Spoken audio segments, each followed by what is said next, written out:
What a finish! What a man! The drum roll finishes, and the target is and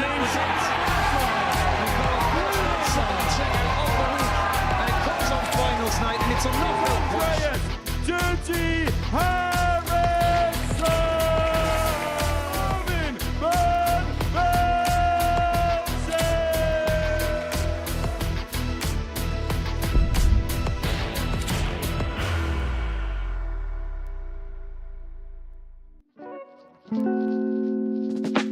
The bullet is.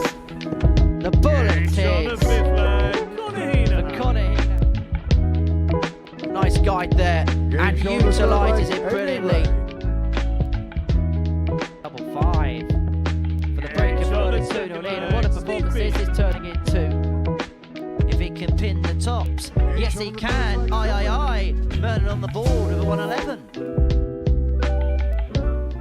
Hello, welcome along. It's Thursday night, it's the live lounge, so you know exactly what time it is. Oh yes, it's Super Series Group B time here on the South Coast. And we have got a legend in action. Oh yes, the bronzed Adonis is back for another date with Destiny here in Portsmouth. And I'm very lucky because I've got another date tonight with Matthew Primetime Edgar. Matt, great to see you once again. And we're really looking forward to tonight, aren't we? I was till you worded it in that way. But yeah, certainly Steve Beaton, everyone's always excited to see him. I'm really looking forward to the lineup tonight. A lot of stories, a lot of questions, and we're going to see them all unravel before us. And everyone in this group is going to feel they've got a genuine opportunity, which I think is going to make an exciting night. Let's go back to this afternoon. Jason Heaver won all 5 of his matches. Class apart? Absolutely. And it kind of went how I expected it to. I thought Jason Heaver would run away with the group, and he did.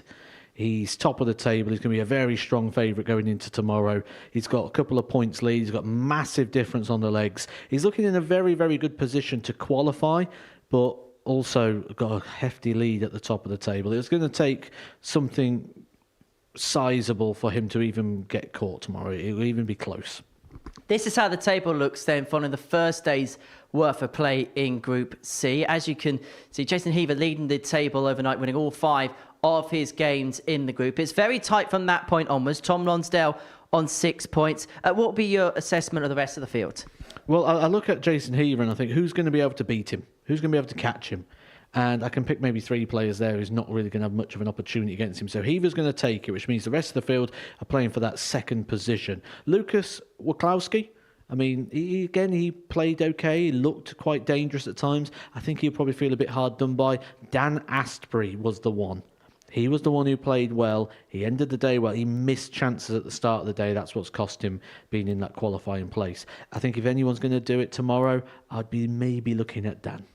So this is how the tournament bracket looks then. David Evans won Group A on Wednesday afternoon. Group C was what we watched this afternoon. And tonight we're going to be seeing Group B get underway. Conor Heenahan and Steve Beaton, the 2 players dropped out of Group A. Joe Merlin, Adrian Gray and David Pallett join us for all of the action this evening. Look, Conor Heenahan made a little bit more history here at the Live Lounge in Portsmouth early on this week. He hit his 4th 9-darter, the 3rd in this particular building. He did so on Monday, but it kind of been systematic of Conor's recent performances. He's pinned the 9-darter, a great moment there, but I suppose that's kind of been the story of his week. He's been playing in moments. Exactly, very patchy, and look what it means to him there. Just such a reaction for Conor Heenahan, and he sat up here with us, had a chat and said he felt like this one meant the most to him, and that reaction certainly shows it, because this time it was unexpected. This time he's coming here on a bit of bad form. He didn't know what he was going to play like. He wants to win, but he's not really looked like a winner at times.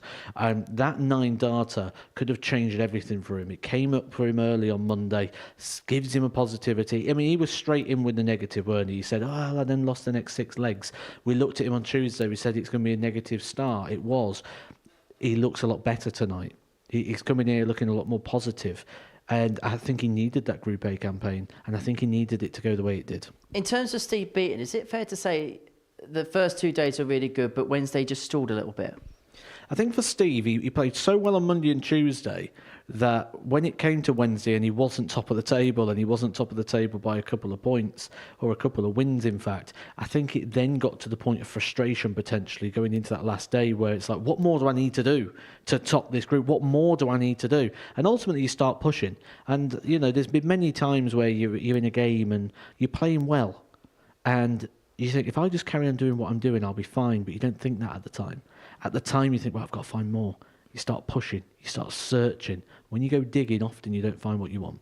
Let's have a look at the odds then, see what the bookies think about tonight's action. Steve Beaton goes off the 6-4 favourite. Now, David Pallet, second favourite, 3-1. Haven't seen too much of him here. What, I suppose, is there a real question of an unknown quantity about him in this group?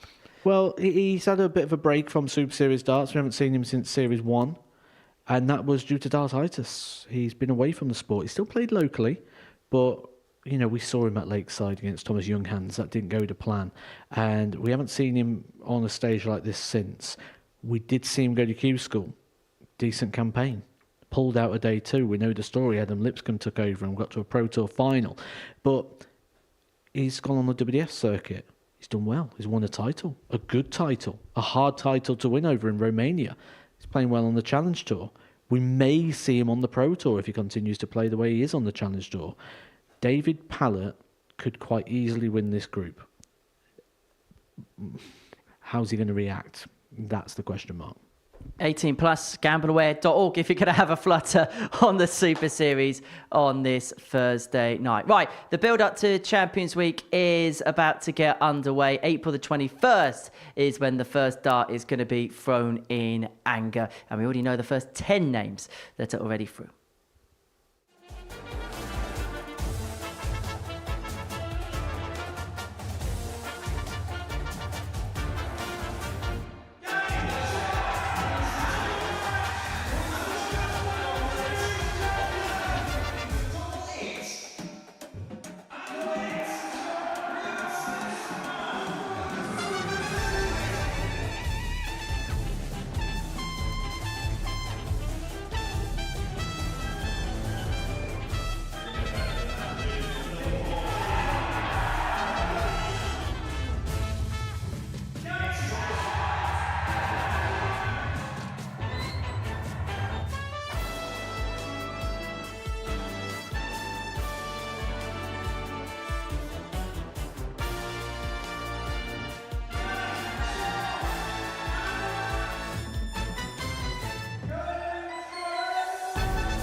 Couple of weeks' time, and it is all live here on Pluto TV. But let's forget about that now. Let's settle into the Thursday night action here at the Live Lounge in Portsmouth. And we kick off with a meeting between Joe Mernon and Steve Beaton. Two old-timers tangoing on the big stage here at the Live Lounge in Portsmouth. For Joe, dropped off the Pro Tour at the end of 2023. He's made a final before, but hasn't quite made the inroads here that maybe somebody of his CV would perhaps expect. He takes on Steve Beaton in the opening game of the night. Well, we know all about his CV, his pedigree, his resume, the 1996 champion of the world. These two have met a couple of times. And in previous meetings, it's actually one apiece. One of them took place in the home series in 2020. One took place in the Players' Championship event. Jack Garwood is the man in charge of the action. And it is Joe Mernon to get us underway on this Thursday night here at the Live Lounge in Portsmouth. As I say, two meetings between this pair in the past. And Joe Mernon has kicked off the night with a maximum. Beaton would beat Mernon by 4-2 in the home tour series. That was back in October 2020, back in the days of lockdown. But their most recent meeting was just as Joe was beginning to dwindle off the tour. It was in Players' Championship 23 in August 2022. 81. It was a 6-4 win for the dartist formerly known as Shaggy on that particular occasion. 99. Do you know what, right? I've not spoken about the home tour, the COVID darts, for many years now. And ironically, 58. it's come up twice already today. Me and Chris Murphy in the afternoon session, Group C, was talking about darts from home and that period of time and the origination of this 85. product and this project. But yeah, it's come up again. What's the odds? 5 years ago now did this previously become the Icons of Darts League. And if you thought the sessions were long in the Super Series format, 99. back in them days you had You 7-player require groups, so you 82. had to play a full round robin in a day. Joe Murner looking at 82 to take the opening leg of the night. That's straight into the single 6. And so look at a double-double here. Double 18 leaves double top. 42. Not to be He this time. requires And so 78. Beaton will come back for 78 to get an opening leg break of throw. Ooh, sloppy from Steve. Well recovered. Well saved. Eggs A on the brilliant first leg, finish in the Steve end. Beaton. Steve Beaton, that first dart going wayward, eliminated the opportunity of single to double. Second leg, it's Steve to throw He saved first. the situation with a Game little on. bit of quality there. 15 darter for Steve Beaton. And key to remember that Joe Murnan opened his match with a 140. max. First 3 darts are 180. Steve Beaton resisting the charge. Well, even the poor legs for 43. Steve Beaton, the mediocre legs, it looked, are getting done in 15 to break the throw. And for the first couple of days, he did not drop below a 90 average once, 77. did the bronzed Adonis. Maybe perhaps you can understand why there was a little bit about him on Wednesday that felt as if he was a little bit hard done by, that his progress on the first 2 days didn't yield the points return it should have. 25. And there was a severe danger at one stage on Wednesday that we thought he was actually going to be dragged into Group C. And it was actually Conor Heenahan which gave him a little bit of a 98. helping hand towards the end of the day to ensure that his passage into the night session was as comfortable as it was, with Jason Heaver breathing down his neck. Well, there's only legs difference that got him in, 60. wasn't it? The damage he did on Monday and Tuesday, getting those big victories, those big score lines that saved him a Group B place. 140. Well, he said that he's not a morning type of guy, but it looks like he's certainly a man that could keep going long into the night. Leaving 46 after 12 on the cusp of a 2-0 lead, Six. and on the He cusp of required blowing Joe 46. Murnan away here. Double 16. Back-to-back 15 darters put Steve Beaton 2-0 to the good. 30 darts for the first couple of legs, and he looks irresistibly good right now. Third And it leg, looks it's like Joe as to well, throw he's first. hardly got out of fifth gear. Game on.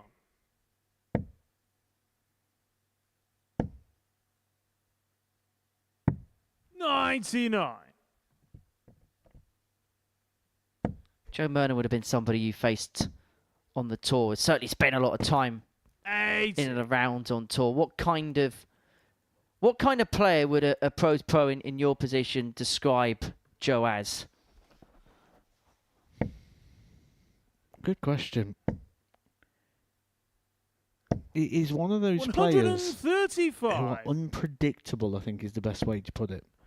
Sometimes you can play Joe and it just doesn't go. And 108. you may get a nice ride, and other times you play him and he'll blow you off the board. And I think that's kind of been demonstrated in this game. Leg 1 looks solid, kicked off with a max. 59. Leg 2 didn't hit a treble in 12 darts.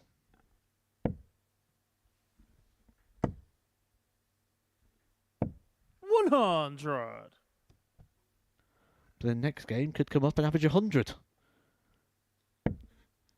Well, if you're going to have a group where the performances are going to be a little bit inconsistent, Group B is the one where you may be most 81. likely to You get require away with it. 141. Beaton looks at 141 to get the double break and open up a 3-0 lead.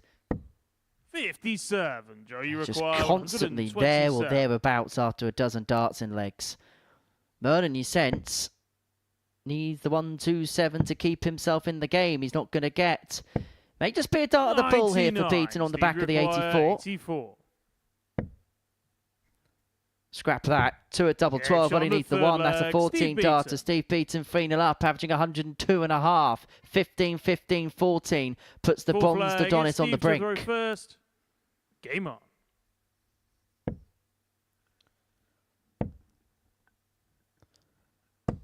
5 6. minutes, 19 seconds it's taken Steve Beaton to take a 3-0 lead.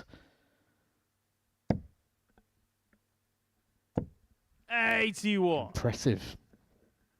Quality. He's stepping it up from what we saw in Group A, and Group A was very good. 140. Don't you know, pump it up. Steve Beaton's come for the cup. 100. But we don't have a cup here at the Super Series. We've got a Super Series logo. If it's a trophy, it counts as a cup. 80. And here's me thinking you as an intelligent man.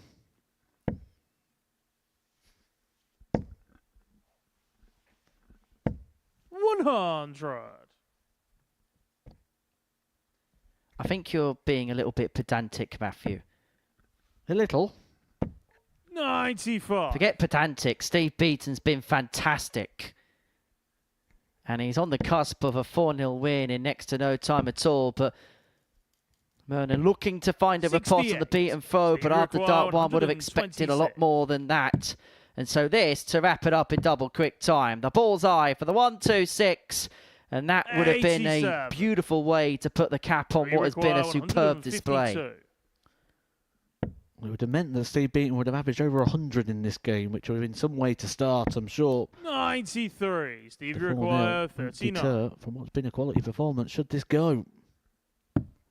This felt like a leisurely stroll for Steve 23. Beaton, but he's missed So a you couple of match require darts, and 59. Mernon should get a couple more to bring it back to 3-1. Missed the dart at double in the opening leg. He's going to get a couple more here to save the match. Gets Only on needs the one at full tops. flag, Joe Mernon. And importantly as well, that's a breaker throw for Joe Mernon. To bring it back to 3-1. And Fifth to just flag, it's ask Joe the to question throw of Steve first. Beaton, Game who on. missed a couple of match darts in that previous leg.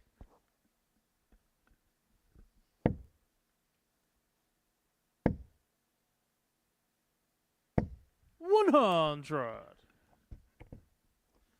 wonder if Joe Mernon's ever going to play a game of darts where people don't talk about Joe Mernon versus 123. Andy Hamilton. Ah, that infamous leg. Yes, the leg in which he thought he'd won the match. Turned round 140. to shake the hand and realised there's a lot more still to go. 59. Well, that was that infamous Leonard Gates incident, wasn't there, at the World Seniors match play where he'd walked off stage. The music went, and so he thought that there was a commercial 100. break at the end of the leg. So he walked off without shaking Paul Hogan's hand, thinking that the game was resuming after a break. Now, Paul Hogan saw that as a sign of 125. disrespect to his require opponent at the end of the game. 161. Before they then called it up in the cool down in the practice room, and Leonard said, "What? I'm through? I didn't know I beat you. I thought we were just going for a break." 23. But there may well be some more darts to be thrown here because Joe Mernon's just beginning to find a little bit extra in terms of level 96. Joe, you require 138. to turn what has been a nice passage of play into a comeback. He may had to have taken out the 138. So Beaton returning for 98 to complete a 4-1 victory, to complete what's been a superb start to his night. 78 left. Chevrolet team, these double 12, and double 12 is found. And the winning legs there for Steve Beaton with 15, 15, 14, 15. A superb performance from the bronze Adonis, setting his stall out right from the get-go. Opening performance of 96.97, 50% on the doubles, and most of those misses, 3 of those misses, before the match. For Joe Mernon, it was a slow start, got better as the game went along. Coming up after the break, Adrian Gray takes on Conor Heenahan.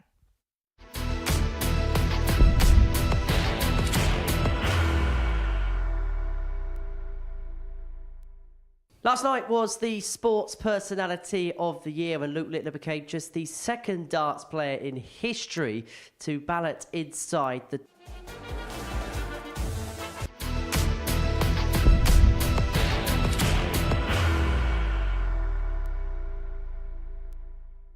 Last night was the sports personality of the...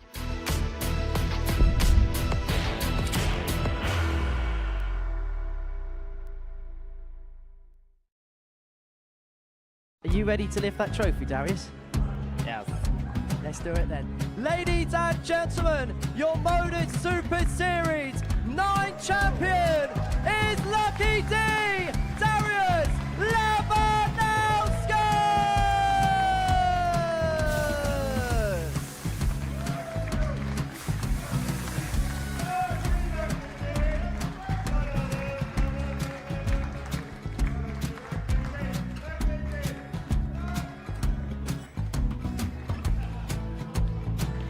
Well, what a wonderful night of darts we have seen, and we are ready. Our champion is ready, and it's trophy time. So receive the trophy. £25,000. The new Modus Super Series champion, the Terminator, Marvin Van Velzen.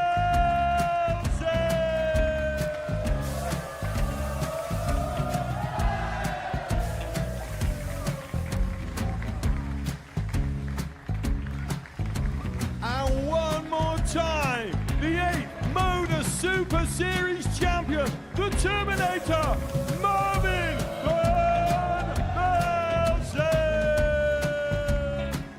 And the new Modus Super Series champion is Andreas Dirty Harrison.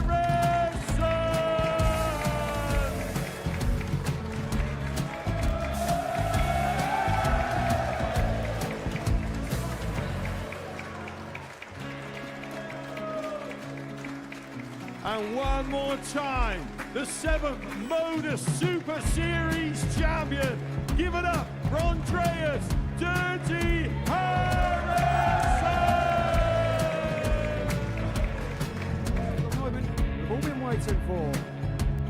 Would you please show your appreciation for your Series 6 Modus Super Series champion, Scott Taylor!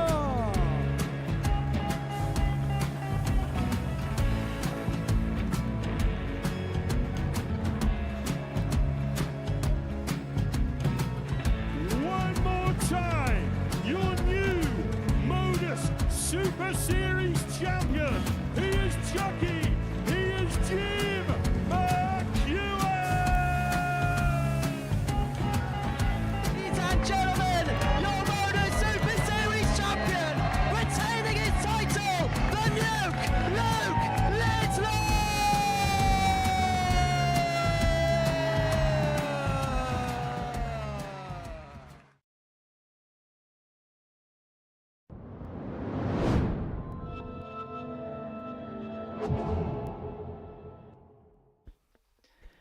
Welcome back to the Modus Super Series. Before the break, Steve Beaton got his night off to a good start. A 4-1 victory against Joe Murner. Legs of 15-15, 14-15, average of 96.97 to get the bronzed ADONIS night up and running in perfect style. Next up, from the perfect man that is Steve Beaton to the perfectionist that is Conor Heenahan. He nailed the 9-darter on Monday afternoon, and a good run yesterday ensured that he got a spot in Group B on Thursday and Friday night. He takes on Adrian Gray, 3-time weekly semi-finalist, somebody who is very much knocking at the door here at the Live Lounge in Portsmouth, but yet to be the conqueror of a week here at the Modus Super Series. Up against the 26-year-old from round 4 in the Republic of Ireland, Conor Heenahan, winner of a week around about this time last year, played in the May Champions Week in 2024. He's hoping to be back here and booking a return to the South Coast in 2 weeks' time for a second stint at the biggest week on the calendar. Third 9-darter came on Monday for Adrian Gray. It's Adrian to throw first. Man, we've already seen here in 2025, first Super Series appearance of the new season, but he did play in the double start tournament, and you may remember rightly that him and Steve Beaton have got a little bit of history because Steve knocked him out of the Group C based on the averages of the two players over the course of the 10 matches that were played. So Adrian Gray will be come back seeking some 59. retribution from that. But a lot of his trade this year has been on the soft tip circuit, playing a lot of that, travelling to all sorts of parts of the world. He's been to Portugal in recent times. He's spent some time in Asia 140. recently. So he's very much a man that is mixing two circuits together and mixing two circuits together with a little bit of success. He always has, hasn't he? He's always had a 60. love and a passion for the soft tip game. And I remember a conversation between himself and Aaron Monk at a Pro Tour event where Aaron was trying 58. to tell Adrian that it's easier to play the soft tip game. And Adrian rightly said, well, it's easier for everyone. It's not just a case of, oh, it's easier for you, you're going to hit everything, it's going to be great. 108. Soft tip darts tends to be, you miss, you lose. It's almost a game of perfection.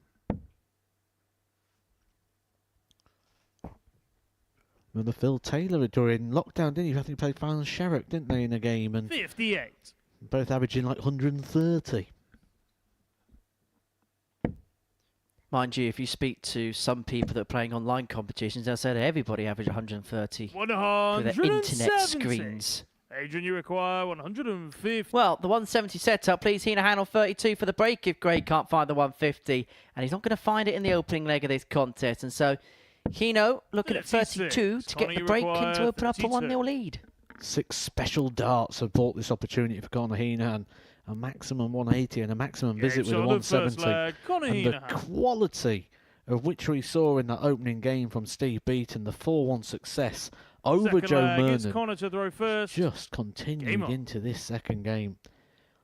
But it's the two players that have been here already this week, Conor Heenahan and Steve Beaton, the players that graduated from Group A. They're the ones that are bringing the levels here in these opening games. 108. And sometimes the dynamic can work in different ways, can't it? Sometimes the players that come in are the fresh ones and they're the ones that really dominate. And then there's other weeks where the players that have played the few days in Group A get the benefit. And there really is no one-size-fits-all approach as to who's going to benefit better. But hang on us. Okay, maybe not. 100. Bit premature there, wasn't it? But I can tell you now, as a player, once you get that fourth one in, your mind does start to go there as well. Adrian Gray would have been on song with you there, Henry. See, this is why you need good colleagues. They get you out from underneath the gutter. And sometimes they'll throw you in it. 91. Connor, you require 164. Now, that's more buses, isn't it? Certainly seen you around a few barrels recently. 94. Adrian, you require 130. Adrian Gray here looking at 130 to get the break back and level up at 1 apiece. If not, Heenahan's got a chance to stretch a 2-0 lead in this game. Cannot find the treble, which would have given him a dart at the bull. And so Heenahan back for 70 Connor, you require to double 70. up his advantage in this match. Should be at least a dart at a double somewhere along the line. It's going to be a dart at tops, providing he stays straight. And this for a 2-0 lead. 30. Just clipped over Adrian, the top you left-hand require corner. 72. So Adrian here, again, himself, may just be one dart at a target. But that's found the treble, so it's going to be 2 at double 6. 70.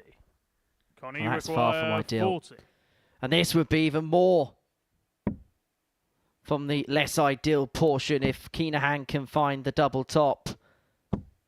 No score. I was trying to clip that underneath, but was Adrian, you unable to find a require way 2. through. And so Gray looking at the madhouse because he delved into the 10 at the end of his previous turn.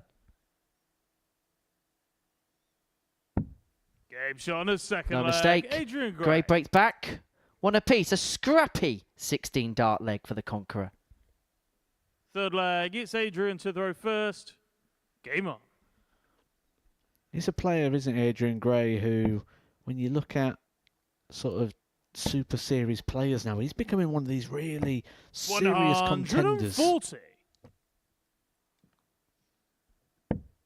When you look at the experience he's got on the big stage as a tour card holder in multiple generations. 85. Something I'm sure he'd love to get back again. We do see him regularly attend Q School. And I think maybe the success he's finding here at the Super Series, certainly in getting through to Saturday nights, could be encouraging for him to maybe have another stint on the Pro Tour. Well, he made semi-finals in both his opening two appearances. Then he made that step further to the final. 125. Series 8, Week 10, lost out in the final to Marvin van Velzen. That would be the year that MVV would be the MVP here at the Live Lounge in Portsmouth. 60. So he's always there or thereabouts. He's always loitering amidst the path of success here. Although his previous campaign did see him fail to qualify 60. for Saturday night, although the list of players he was with was a very, very good one. David Davis, Neil Duff, Richie Burnett, Nico Springer, Reese Robinson, Tommy Morris were the players to make it through to the Saturday. 100. And of the players to miss out, they've all done decent things thereafter, or pretty much have. Sebastian Białecki, Tommy Lishman, Adam Mould, they've had good starts to the year. Paul Dawson we saw earlier today. And our good friend, Johan Brouwer. 101.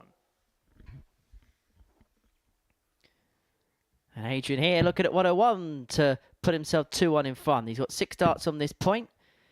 You may feel like he had a little bit of a reprieve in the previous leg, but he's dominated the scoring exchanges, doing the solid job that you'd expect him to do on throw. And he's going to come back for a couple at tops to go in front for the first time in the match.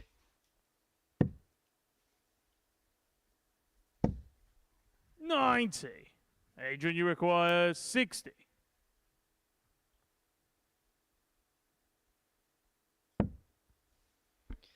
Because his darts sit down, that type of dart is perfect for him, and you can see it there as Adrian Gray moves 2-1 to the good. Good, solid, 6-visit stuff so far in this match. Game on. It's a good night, isn't it? If it continues like this, then we're going to be getting a bit of a treat.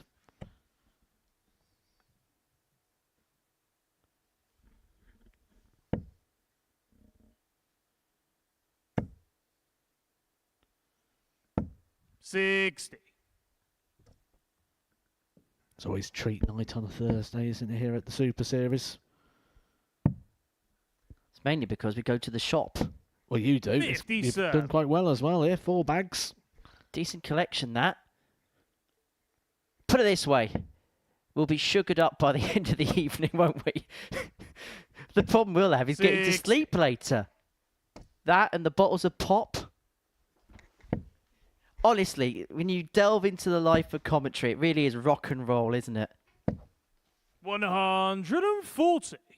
I'll never forget, I had the COVID season, I had a co-commentator I worked with for 3 games.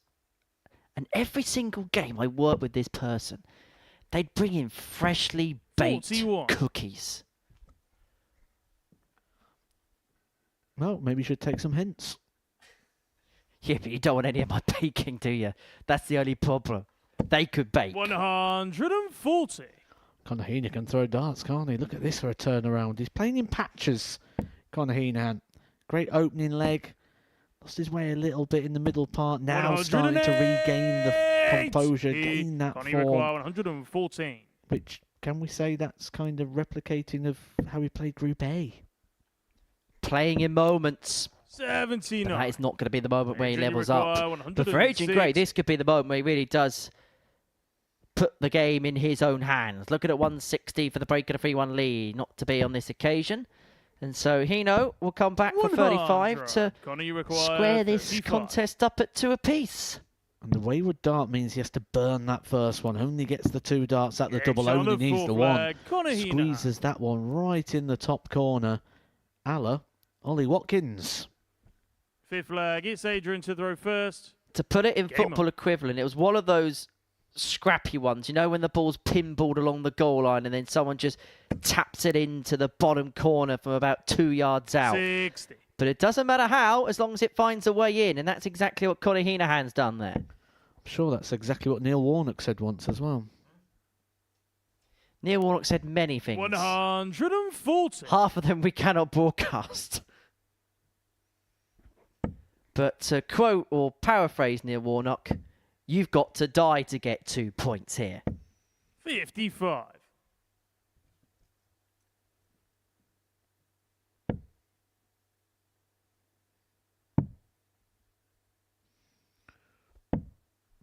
I 40. think that came from the same rant of which my quote came from as well, actually. Very good documentary. Yes. You ever seen that video of that they cut up documentary that he did and a documentary that Pep did? 100. And there was a video, I think it was about just before lockdown, that was surfacing on social media about Neil Warnock and Pep Guardiola, the way that they'd go about their business. Let's just say there's a little bit of a difference. They did a documentary in darts as well. It was over in Las Vegas, which has a good link to Adrian Gray, actually, because I remember him playing in the Las Vegas Desert Classic 6. as a qualifier in that event. And it was called Dart Players' Wives. Oh, yes. 90.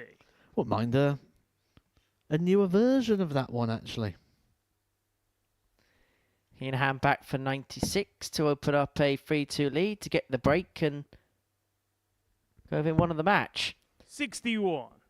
Connor, you require 96.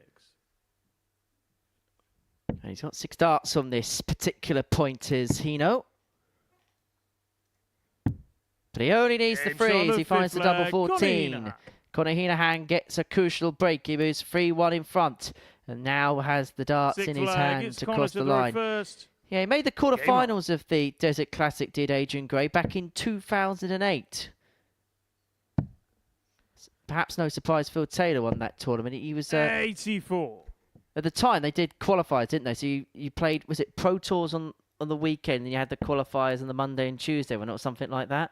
I believe there were 4 qualifiers originally, and it changed, and there was different ways of doing it. And then I think it was like a group of players got through. But do you know what? I would love to see an event like that come back, where you have the top 16 in, and then 16 places available for your tour card holders to battle it out for 85. over a couple of days. Maybe that's what's missing at the moment. I mean, the new World Masters, that's very close to the format of which a lot of our players here at the Super Series have a chance to qualify for. Certainly, if they do well on the Challenge Tour 47. development tours. It wouldn't surprise me if in year 2 they do go 16-16, but I think because of the way it was announced, I think they had to, for the first year, do the 24 and then add the 8 in. 125. But I think in terms of, we'll talk about this a bit more in the next game, but I think in terms of streaming capabilities, in terms of actually the airtime, because that TV contract's up for renewal at the end of the year, it wouldn't surprise me if you see it a bit more fair in terms of the way the qualifiers are put in. But we'll talk a bit 81. more about that as the night goes along, because Heenan here looking to close this match out, 207 points away from an opening win against Adrian Gray. 136. At times, it's looked like Heenan would run away with the game. Then it's looked like he's going to lose it quite comfortably. In the end, Heenan getting a bit of breathing room. 45. Plenty of Ronnie time at the back requires end of this 71. game for a 4-2 success. Made the mid-match move. And he's made it Shot stick. And Conor unmatched. Heenan will Conor Heenan. open up the account for the night with a 4-2 victory against Adrian Gray. And maybe he is just peaking as the week is moving along. A sluggish start on Monday and Tuesday. There were signs of better things on Wednesday. And he's kicked off tonight with a 4-2 victory against Adrian Gray. That's the tail of the tape from our second game of the evening. Coming up next, David Pallett takes on Joe Mernon.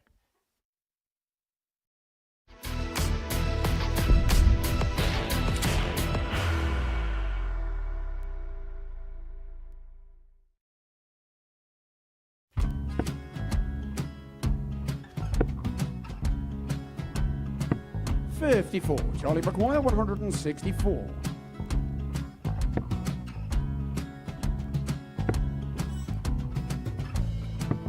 44.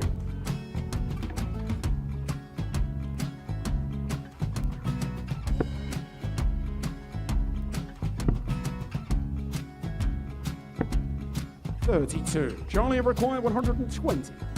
Well, 120. He's got a fair, at least 2 handfuls at this. Just needs to stay 60. there. That's a good shot.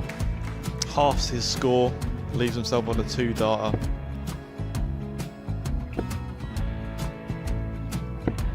$26. Charlie Time on his required side $60. to become back-to-back singles champion.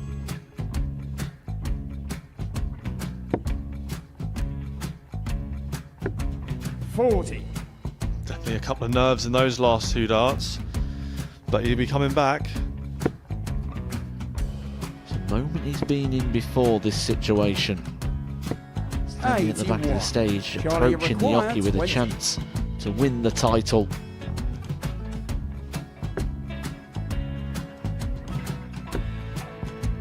He did this to win the first title, if you remember. 11. I think he's gone. Georgia I think require he's gone to 118. bust it, maybe.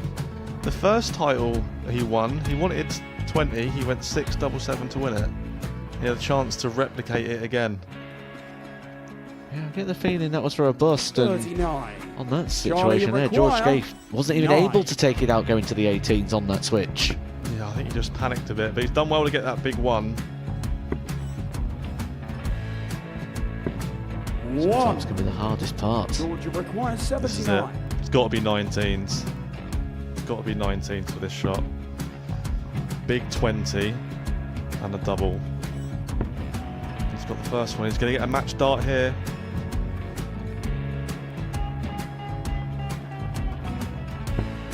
$59. Charlie Threw the entire require body into that 8. one. Just didn't want to let go of the dart.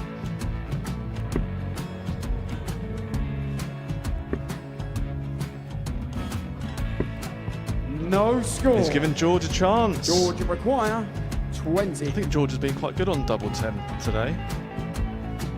So many opportunities for Charlie Murphy. Go! Couldn't get the job Yes! done. Got in the match! And the Red Dragon George Modus Scaife. Super Series Influencers Champion, George Scaife!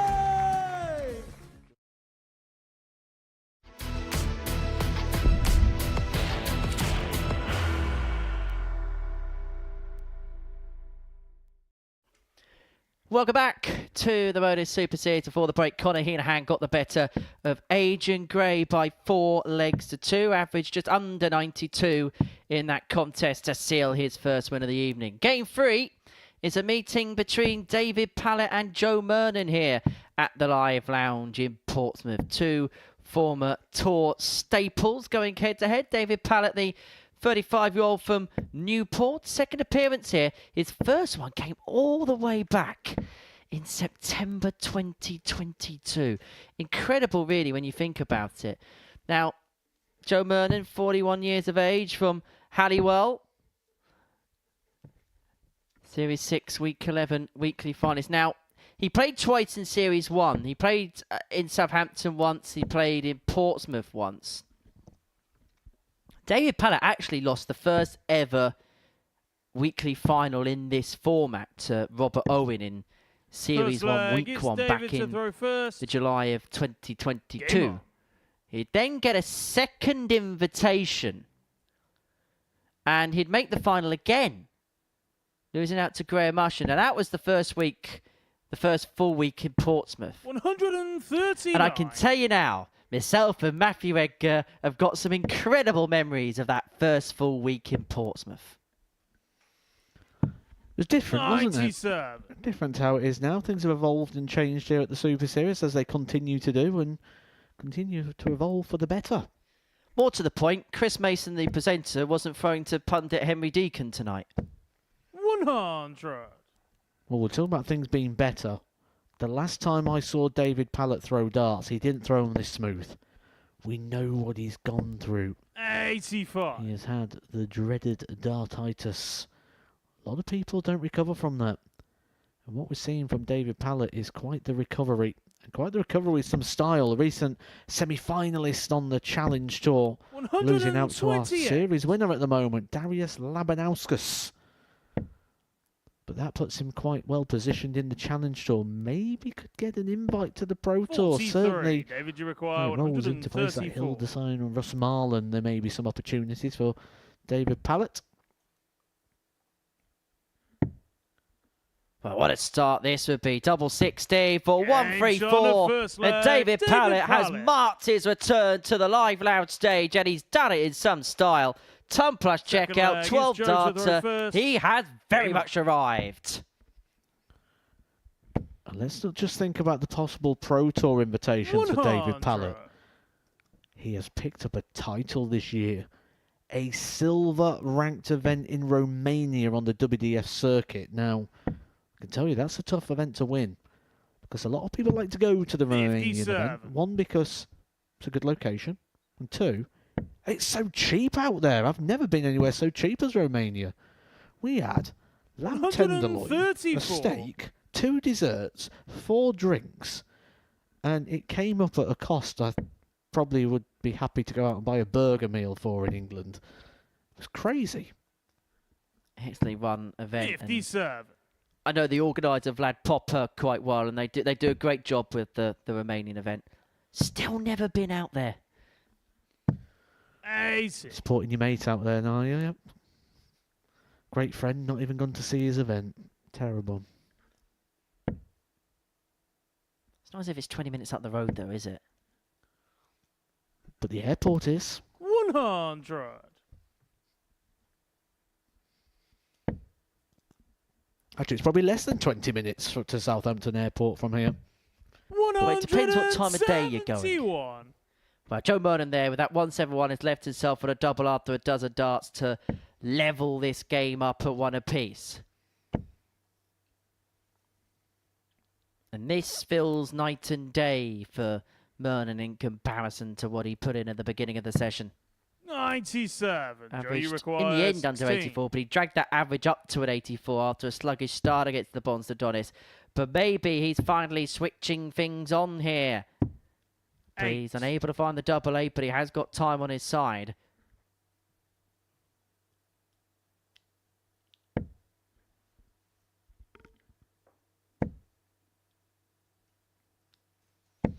$60. Joe, you require 8. For a level game. Game shot on the second leg. Joe Mernon. 2 solid, comfortable holes of throw. Third leg, it's David to throw first. Game on.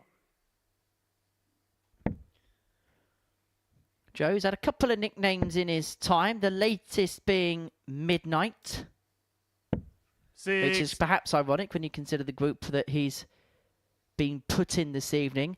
Solitary Players Championship success, and that was actually as a non-tour card holder 100. in 2015. Now, he did something which I don't think has happened since he's done it. I can't picture it happening since. A player on the Challenge Tour 81. qualifying for the World Match Play.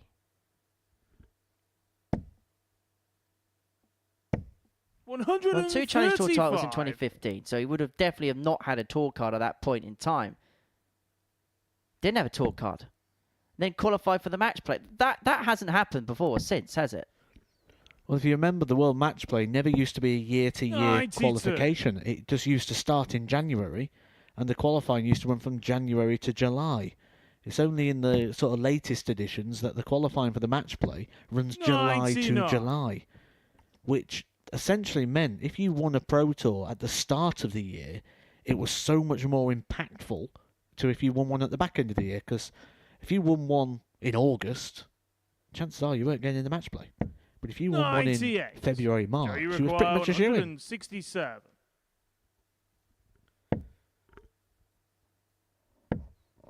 So you got to remember as well, the earlier days, there wasn't 57. the European David, you tours in require which they are now. 170. The Pro Tour was the bread and butter. Now, David Pallett, if he hits a couple of trebles here, will not be going to the back of the room, egging people on and then hitting a single 18. 40. Possibly Joe, you require the 110. greatest moment in darts for me. Ever. If you're 45. familiar with what we're talking about, David David, Pallett on you the require 170 at the 2 treble 130. 20s, turned to the crowd, egged them on, got them cheering. Big 18. something housery. He's not going to find the little fish, and so Myrna will come back for 65 to get the break and open up a 2-1 advantage in this match.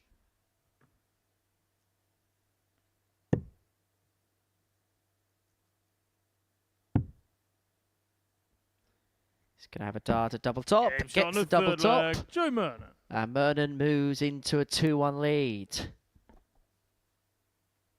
Full flag, it's Joe to throw first. Game on.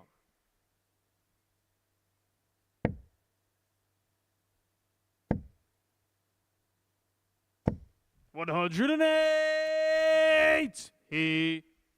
Max for Joe Mernon. That's his first of the night. So the first of this game, had one in his match against Steve Beaton earlier on. 100.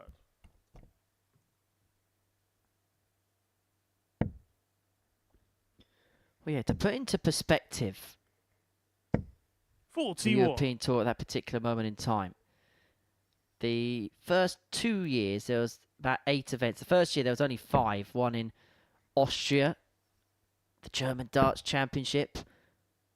They were kind of played in hotel resorts, weren't they? 81. The Netherlands and Germany. There was actually one in the UK in 2013.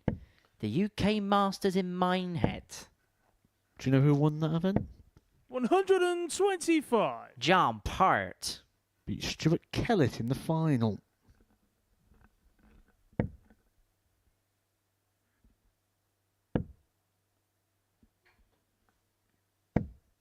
David Pallett played in that event, lost in the second round of that particular competition.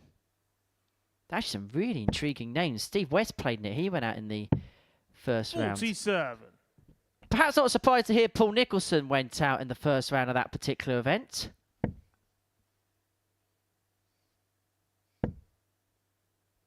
Tell you what, this is a real who's who of 140. players past and You present in require that. 108. Anyway, we'll talk more about that maybe as time goes along. Mernon looking at 108 to open up a 3-1 lead. Was looking for the treble underneath there to leave himself double 14.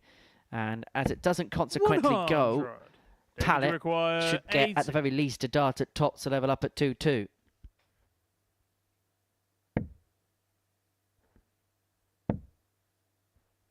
That was under the Provaso. He stayed straight. Did Gets exactly on that. full Pins the flag, tops and David Pallett. squares us up at 2-2.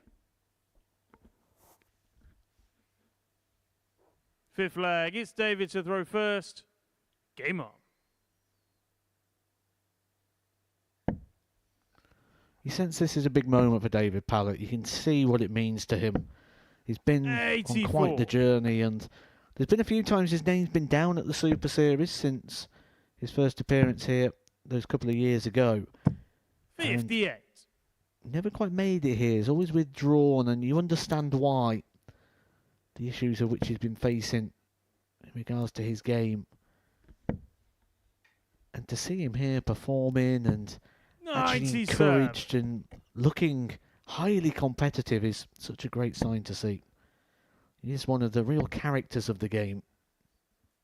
Yeah, well, good guys, David. 66. Had a nice little chat with him earlier as he came in the building, spent about 5 minutes in his company, and really good company as well as David. We were just having a chat about things, and he was talking about how this place has changed since he was here. 140. When he was playing here, you remember the tables we were having on a Saturday night? We used to lay them out during the week. The practice room was a completely different part of the building. But for him, 40. this year it's just about getting himself in a good place for the game, enjoying himself again, getting his darts up to a good standard, and then maybe then see where it goes, I think, as time moves forward. I think that's what the MO is going to be for DP. Well, you can tell what that was in the 100. fact that he went to Q school and then didn't want to play phase 2. Played the first phase, did enough to qualify. Had he wanted to play phase 2, could have. 41. David, you Which would have require meant 80. the Adam Lipscomb story would never have happened. Yeah, I hope Adam Lipscomb's taking him out for some food at some point this week, because I think that's the least that he could do 60. to repay his thanks. As Pallett misses tops there for a 3-2 lead in this contest. 140. there leads Mernon on a finish, David, even if it is a big require one. 20. And so Pallett looking at double 10 to open up a 3-2 advantage. Game In it shot on goes. the fifth leg. Pallet David 3, Mernon 2.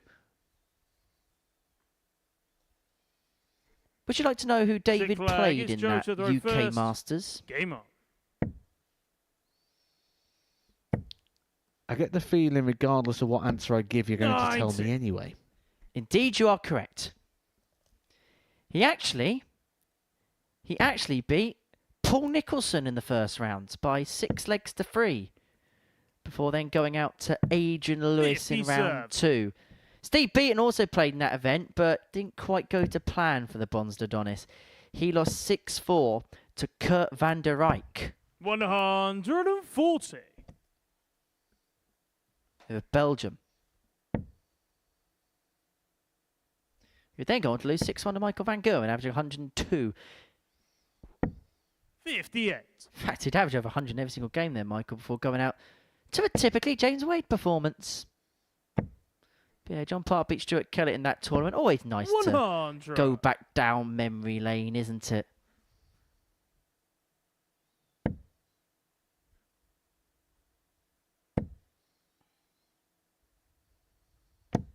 $135.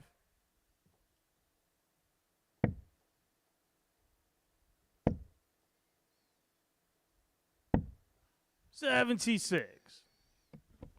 Well, Bernard leaves himself on 95 after 12 to take us all the way to a last leg decider in our third game of the evening. Game 3 of 10 that we're broadcasting live to you across Pluto TV on this Thursday 59. evening. Joe, you require 95. Double 19 for Midnight Mernon.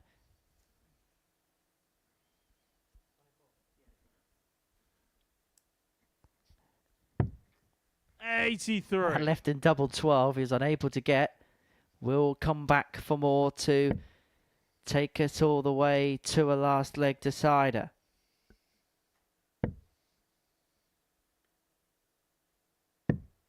$57. Joe, you require 12. 3 o'clock double. Now down for double 3. Game shot on a Here it six flag. goes, Jummer. and we have a level match. Pallet 3, Mernon 3. And we're going to go to a deciding leg 7th and for final the leg. first It's time David to throw tonight. first. Game on.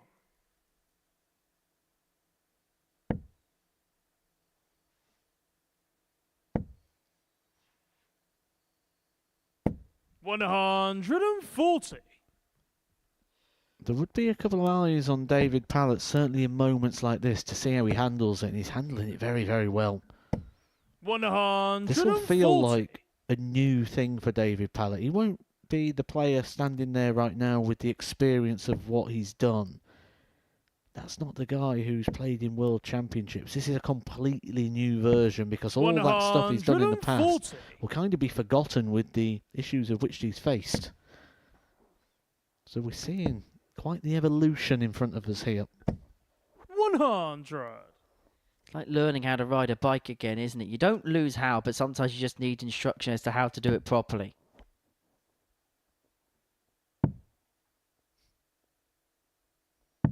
$96.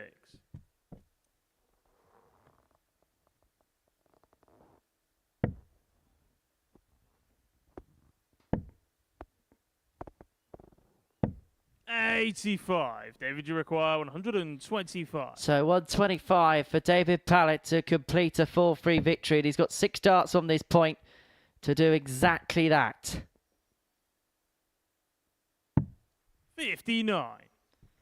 And he's going to leave himself on 66 upon his return to complete a last leg victory to get his night off to the perfect start and to leave Joe Mernon 42. in a David, you situation require where he'd be 66. 2 games played and 2 defeats to his campaign.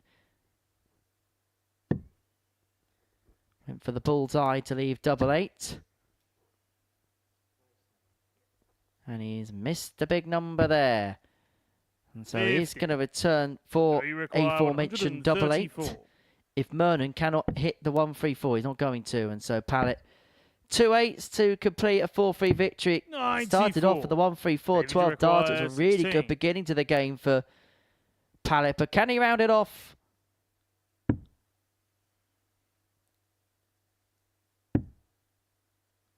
Double A Game says shot yes. And the match. And it is David Pallett. success for David Pallett as he gets the better of Joe Mernon in a last leg decider for Mernon. That's 2 games played, 2 defeats for him. Plenty of work to do for the remainder of the night to try and bolster the points tally and keep himself in contention going into tomorrow. But for David Pallett, the perfect start, decent performance, spells of brilliance. He beats Joe Mernon by 4 legs to 3. Next up, Steve Beaton takes on Adrian Gray.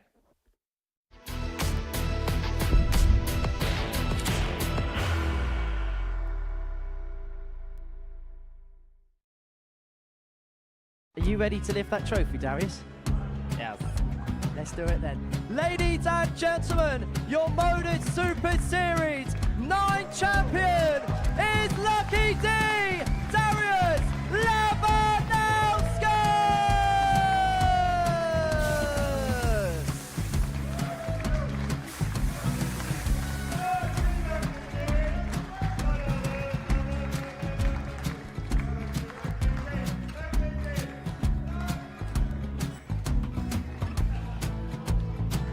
Well, what a wonderful night of darts we have seen, and we are ready. Our champion is ready, and it's trophy time. So receive the trophy. £25,000. The new Modus Super Series champion, the Terminator, Marvin Van Velzen.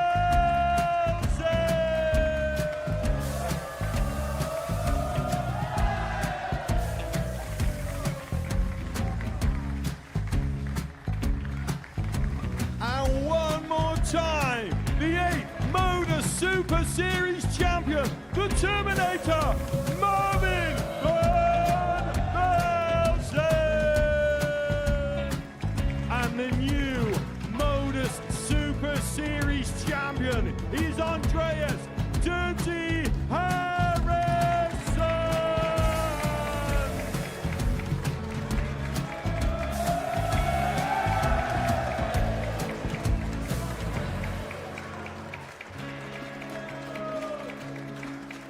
And one more time, the 7th Modus Super Series champion. Give it up for Andreas Dirty Harrison. The moment we've all been waiting for. Would you please show your appreciation for your Series 6 Modus Super Series champion, Scott Taylor?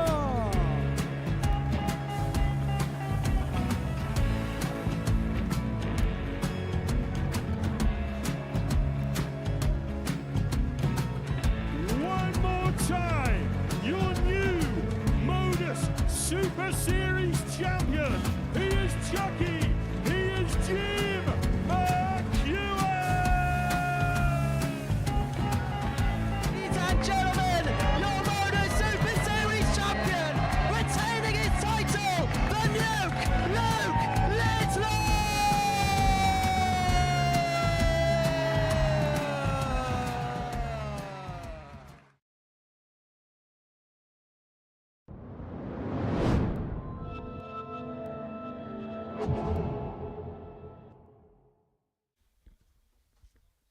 Hello and welcome back. Before the break, we saw David Pallett get the better of Joe Mernon by 4 legs to 3. Game 4 is a meeting between Steve Beaton and Adrian Gray here on the live lounge stage. For Steve, he got his night off to the perfect start. Really, really good performance in getting the better of Joe Mernon 4-1. 15-15, 14-15 with the legs that accrued him that success. As for Adrian Gray, he lost out 4-2 to Conor Heenahan. Just kind of ran out of steam, really, if the truth be told, as the finishing line approached in that particular contest. The third meeting between the pair this year. First leg, it's Steve to throw Met. first. Game on. At double trouble 3. And it was a 3-2 victory apiece. Steve Beaton won the meeting on Thursday in the Group C. Adrian Gray won the meeting on the Friday 55. in the Group C. And a matter of fact, of the 4 professional meetings that we have on record, Steve Beaton has only beaten Adrian Gray once. Needs to exclude qualifiers. 60. So Euro Tour qualifiers and that kind of thing. But Adrian does have a good record against Stevens. One of the most important meeting between the pair. That came at the UK Open 140. back in 2007. Adrian Gray would beat Steve by 11 legs to 7 on that particular occasion at the Reebok Stadium. 60. For many people, including myself, the best versions of the UK Open. When it was all in the one arena. 135. As a player, it was a magical event to play in. I was fortunate enough to play in it on multiple occasions and played at Minehead as well. And I still got to 140. say that despite and played on all the stages at Minehead, just doesn't 131. have the magic that it had at the old Reebok Stadium.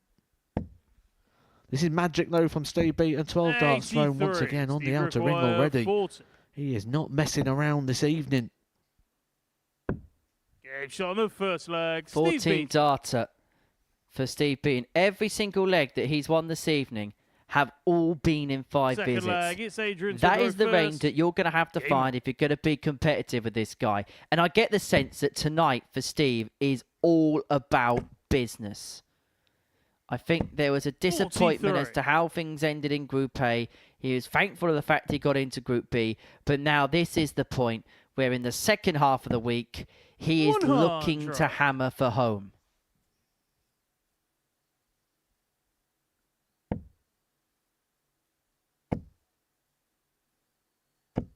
One hundred.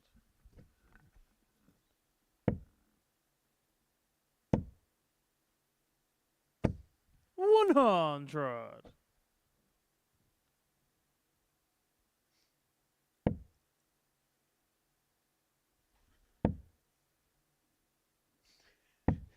$58.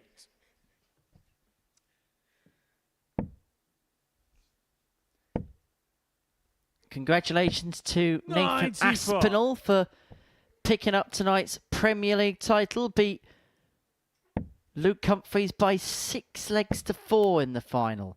Aspinall had trailed 3-0 in that 58. particular match before winning out in the finale against Coolhand, and that puts him now 3 points off Michael Van Gerwen in the 96. race for playoff space. Wouldn't it be really ironic if Stephen Bunting lost first round every week except the week he actually won the tournament? And in fairness, 100. you know, we talk about Steve players playing their require best against him. 110. Luke Humphreys averaged 118. Third highest average in Premier League history. Steve Beaton may have never played in the Premier League, 95. but he's certainly one of the Adrian, Premier you players require here. But he's not going to find the double 142. 15 off the back of the 110. Well, that's inviting right on the bottom wire. I'd be disappointed with that, Adrian Gray. Was have been expecting a dart here at double 11. But going back to your point there, if we was to do a Super 90. Series Premier You require League 15. picks, I think Steve Beaton No would. score. Whoa, hold on a minute. Adrian, you require 52. I was going to say he'd be in it, but that may be reconsidered by some people after that dart from Steve Beaton. You know exactly what we're going to ask you in the next leg. Game shot on And the this leg's second wrapped leg. up because Adrian Adrian Gray has found the double 16. Right, Matthew Edgar, you've poked the hornet's nest. Third leg. And it's so Steve to we're throw gonna do it. first. Game on. You get 4 picks, I get 4 picks.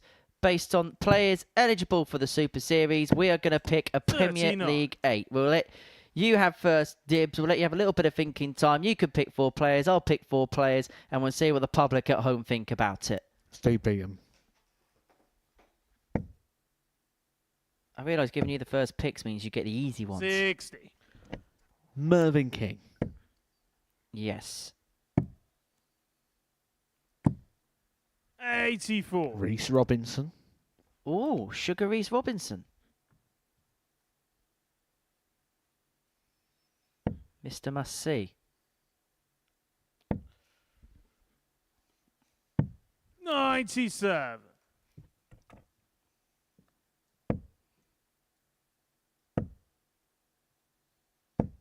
$45. You got one more pick of any player that plays here. Bo Greaves. I knew you were going to say Bo, because Bo would have been one of my picks. 45. I will do. I'll get one more leg, and I'll tell you the 4 players that I would have. 81.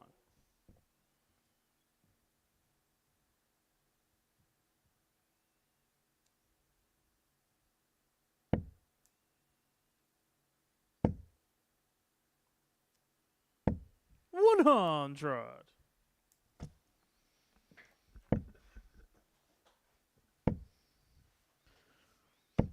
100. Not quite finding the same scoring power he was before that big slip. Steve Beaton will feel like he should be 2-0 up here.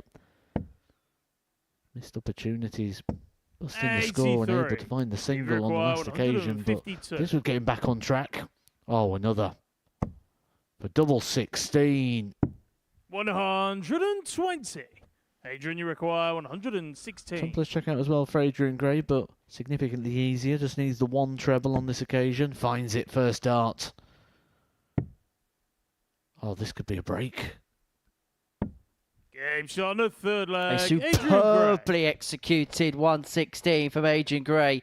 A break of Steve Beaton. 4th A break leg. of the It's stranglehold Adrian to that throw man has first. had for the most part of the Game on. night.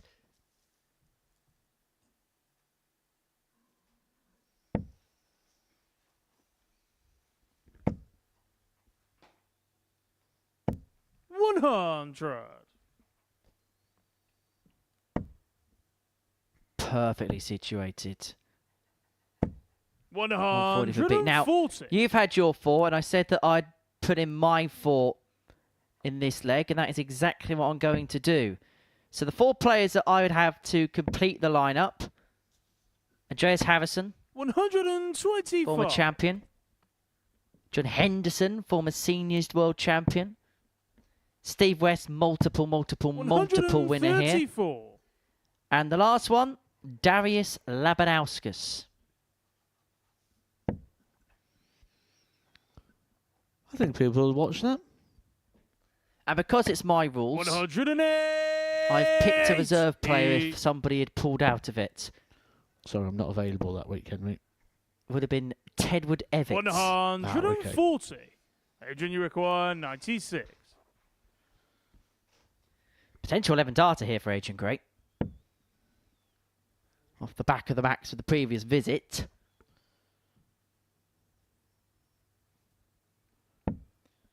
Potential 11 data here for Steve Beaton. 56. Steve requires Probably sums up the game where it feels like both players are plotting each other's paths. It's a dart at the ball. It was a very safe second dart. 62. And it was an almost perfect third. Adrian, you require 40.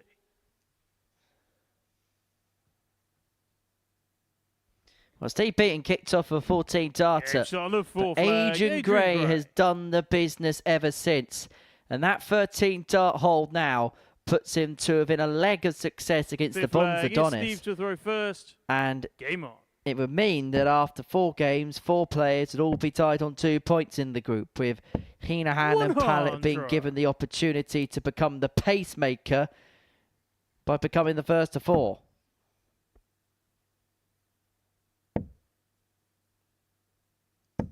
$121. But I think it says a lot as well about the strength in depth that we got here at the Super Series. When you think about the players that have missed out, 40. Simon Whitlock, for example, has not made the list. Fallon Sherrick, for example, has not made the list. Tom Sykes has not made the list. 140. Jeffrey Desvan, Jimmy Van Schie, Danny Van Tripe, Keegan Brown. 93.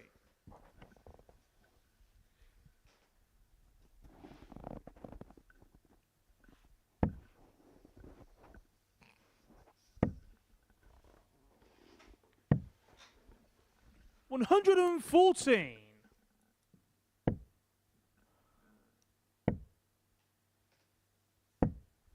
$134. Adrian, you require 126. Well, 126 here for Adrian Gray to wrap this match up and to wrap this match up 4-1. Treble leaves the ball.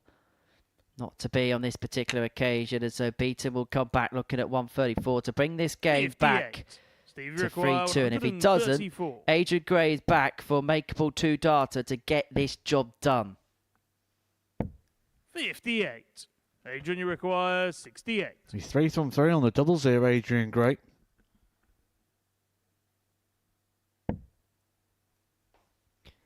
And he's going to get 2 in his hand Sure. at double 4. And He needs the match, one. A Adrian 4 from Gray. 4 performance on the doubles for Adrian Gray to get the better of Steve, beaten by 4 legs to 1. And maybe the story of the bronze Adonis this week has began to ring true again, because he's averaged in excess of 90 and he hasn't picked the points up. 4 players on 2 points following the first 4 games. Coming up next, Conor Heenahan and David Pallett will take us to the halfway point.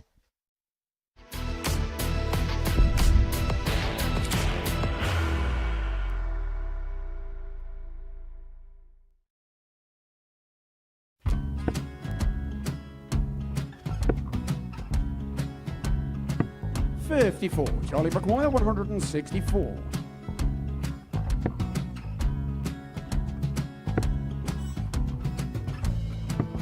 44.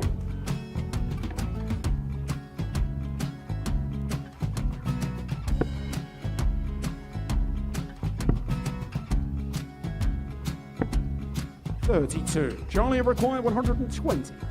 Well, 120. He's got a fair, at least 2 handfuls at this. Just needs to stay 60. there. That's a good shot.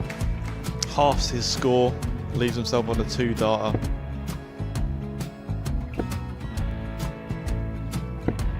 $26. Charlie Time on his required side 60. to become back-to-back singles champion.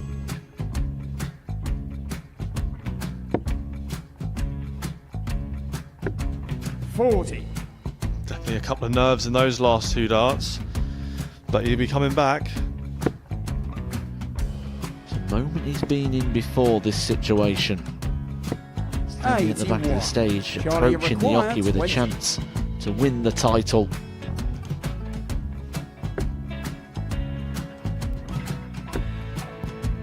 He did this to win the first title, if you remember. 11. I think he's gone. Georgia I think require he's gone to 180. bust it, maybe. The first title he wanted 20. He went 6-7-7 to win it. He had a chance to replicate it again. Yeah, I get the feeling that was for a bust, and 39. on that situation there, George require Scaife wasn't even 9. able to take it out going to the 18s on that switch. Yeah, I think he just panicked a bit, but he's done well to get that big one.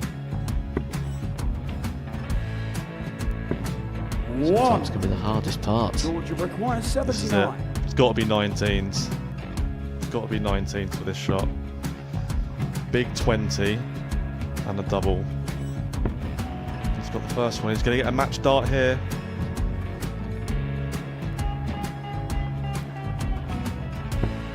$59. Charlie Threw the entire require body into that 8. one. Just didn't want to let go of the dart.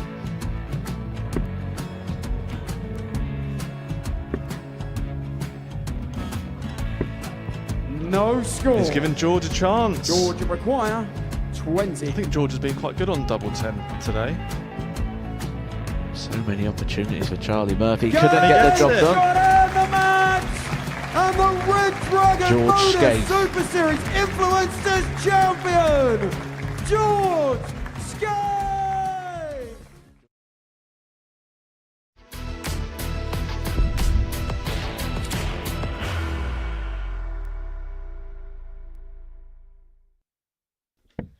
Welcome back to the live lounge here in Portsmouth for the Modus Super Series. Before the break, Adrian Gray got the better of Steve, beaten by 4 legs to 1, 4 from 4 in his doubles, 116 checkout in there.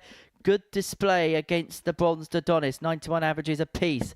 Halfway point of the night will be reached at the end of the meeting here between David Pallett and Conor Heenahan. Both players winning their opening games of the session. Heenahan running off a 4-2 winner against Adrian Gray, whilst David Pallett won a last leg decider against Joe Mernon to pick his opening points up. For Heenahan, he will be hoping that tonight is the night where his week really does get going. There were signs of better things on Wednesday after a sluggish start. That's despite hitting a 9 darter during Monday's play. But the Group B arena, I don't know about you, Matt, but I 100. feel like the later at night things go, the better we tend to see Conor Heenahan get.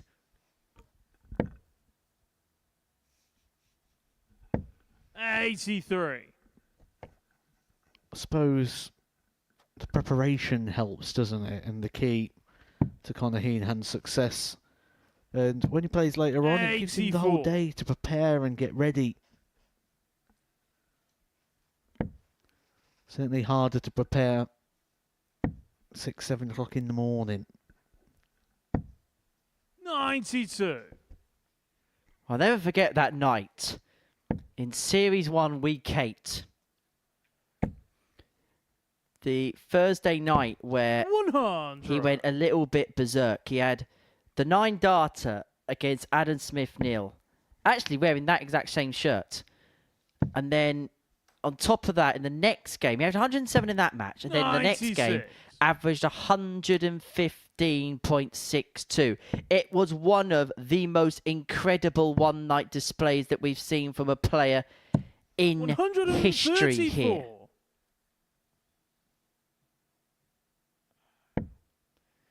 Yeah, 115.62 came in a game against Johnny Haynes. And at the time, that was the highest 60. ever average we Connie had McGuire, 83. at the then Super Series. Coming for a 14 dart to start. Game shot on the And that first 14 leg. dart to Connie start Heenahan. means that the average after leg 1 is 107.36. Second leg, it's David to throw first. Game on.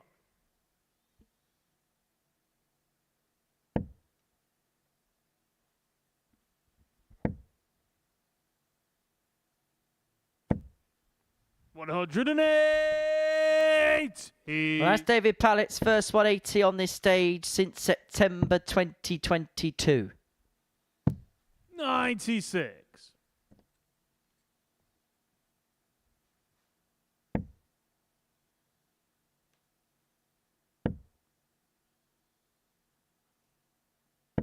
$60.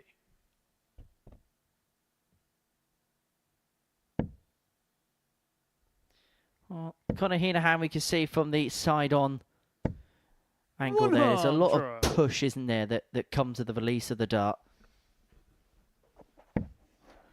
Yeah, both players have quite a lot. David Pallett there, you see no real drawback in his throat. Just a little stab, a little prod, and then acceleration through. 100. Wrist and arm need to be in motion. There is a drawback for Conor Heenahan, but there's quite a lot of interest there. Dart pointing down to the floor. That 85. often has to be David, you corrected with a lot of require lift, which you'll see 161. in and around the elbow.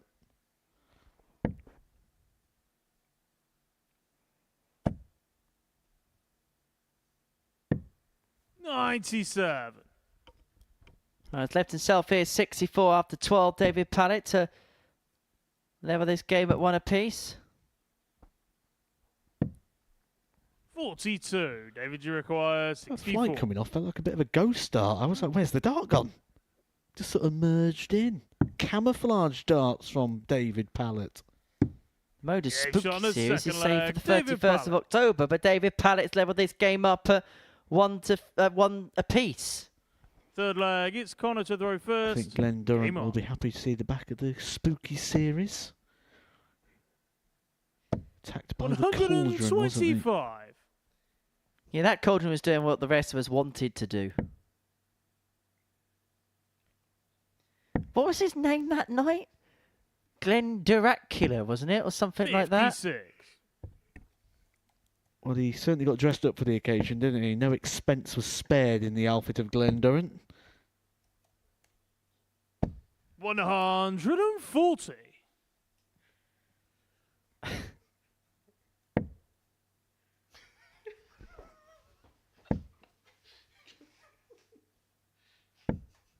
$100.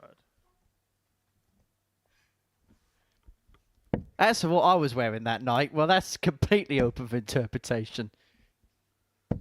140.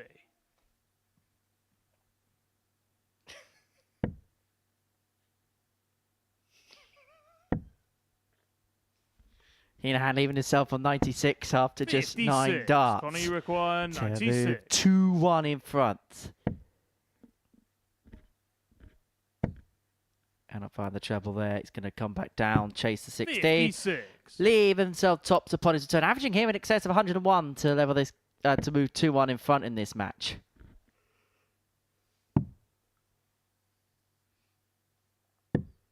$64. Connor, you require 40.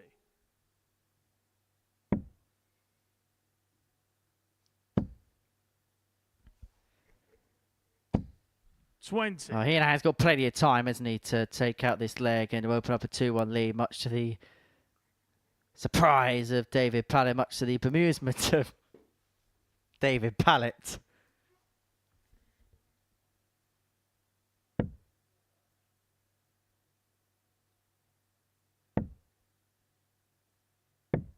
$55. Connor, you require 20.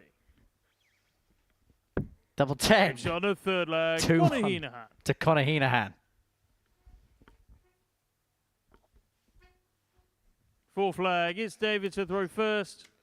Game on.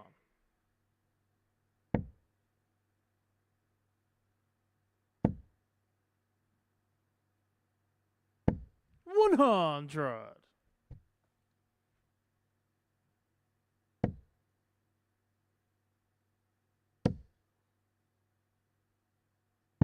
$137.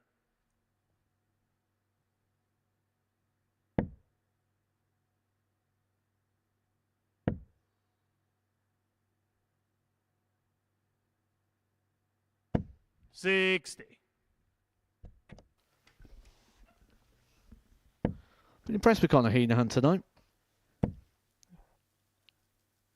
Really has stepped up the levels 125. from what we saw in Group A. He said when we had a chat with him for a Tungsten Talk that will be coming here on Pluto TV that he doesn't want to be known as a man who hits 9 darters. He wants him to be known as a winner.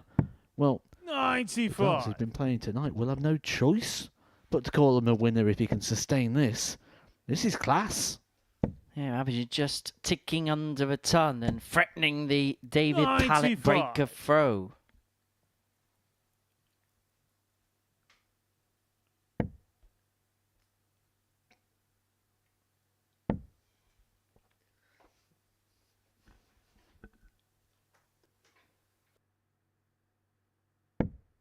$100. Connor, you require 144.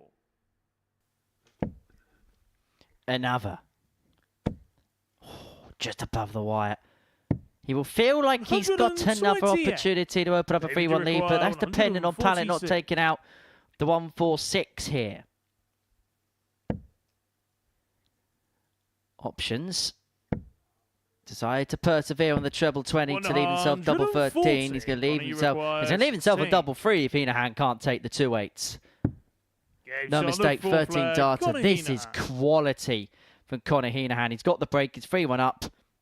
And now has the darts to win the Fifth leg. match. It's Connor to throw first. And let's be Game on. straight about this. This is sustained quality. Because it was quality in the opening game for Connor Heenahan. 99. Picked up the victory over Adrian Gray, who we know has gone on to beat Steve Beaton. This has been a good night. Some real good darts here at the Super Series. 42. Following on from a decent Group C campaign as well. It's been a treat.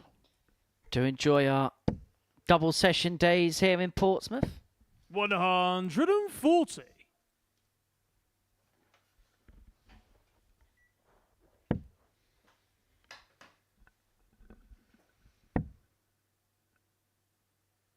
Mainly because I get to go to the Italian 56. restaurant between sessions.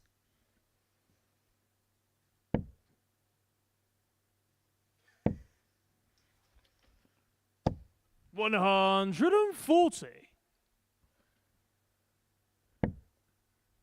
Heenahan looking at 1-2-2 to win the match. Average here in excess of 103. 140. David Pallett's You probably going to require put his hands up here and say 122. he's just been beaten by a guy who's played a darn sight better than me.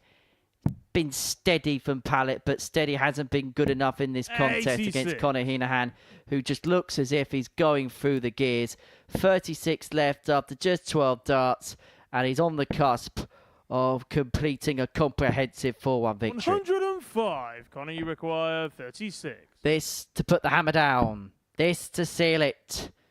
99. 18. Clips off the barrel, but clips the David, wrong you require side. 158. Okay. Heenahan back for 2 nines to 126. complete a Connor, you require 4-1 18. success. Well, he's toiled a little bit towards the finishing line, 14. and he's given Pallet a route David, you back into the require match here. 32. I think moments ago, Dave Pallett probably thought this game was done, as we all did. Shot on the Instead, fifth leg. it's a David breaker Pallett. throw for David Pallett. He's in a good position here to take us all the way. Well, this is very much game back Sixth on now. leg. It's David to throw first. Game on. And Conor Heenahan chuntering around in the background knows exactly the consequence of being broken there and the consequence potentially of missing all of their match darts. 95.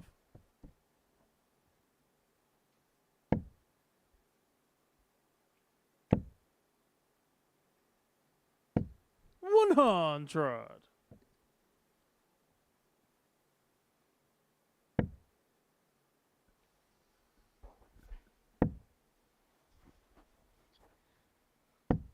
$56. One of the rare players, David Pallett, isn't he? Who likes to use the 18s as a switch where possible. Something most famously used by Dennis Priestley. 134. When we talk about great players that do not get the recognition they deserve, Dennis Priestley is in the top echelon of that.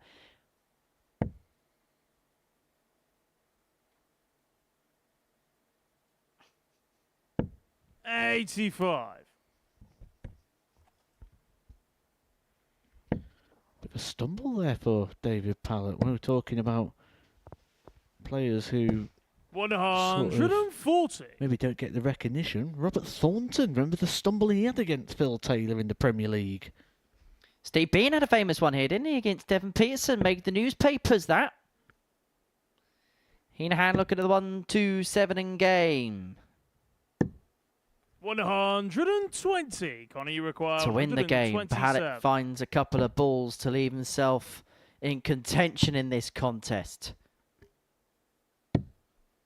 55. David, you require 145. And for 3-1 behind and looking as if it's completely out the contest, if he finds the 1-4-5, then we're going all the way to a last leg decider. Went treble 19 to leave double 14. He's not going to get got. 79. And so Connor, you require Heenahan here, 72. back for 72 to complete a 4-2 victory. It's been a good performance this from Hino. The first few legs were scintillating, 32. but he has not been David, able you to require wrap this match 66. up. That's match darts now in consecutive legs.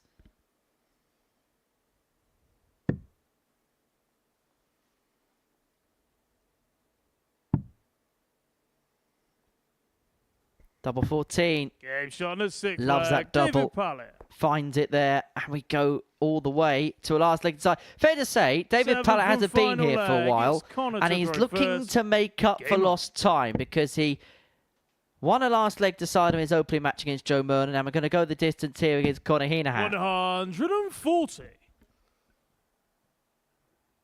Well, he has one breaker throw, doesn't he, back on Conor Heenahan, but Heenahan's so solid here. You feel like it's going to take a touch of quality, 93. a moment of magic for David Pallett if he is going to get over the line here. You don't feel Heenahan's going to offer too much in way of opportunity. 140.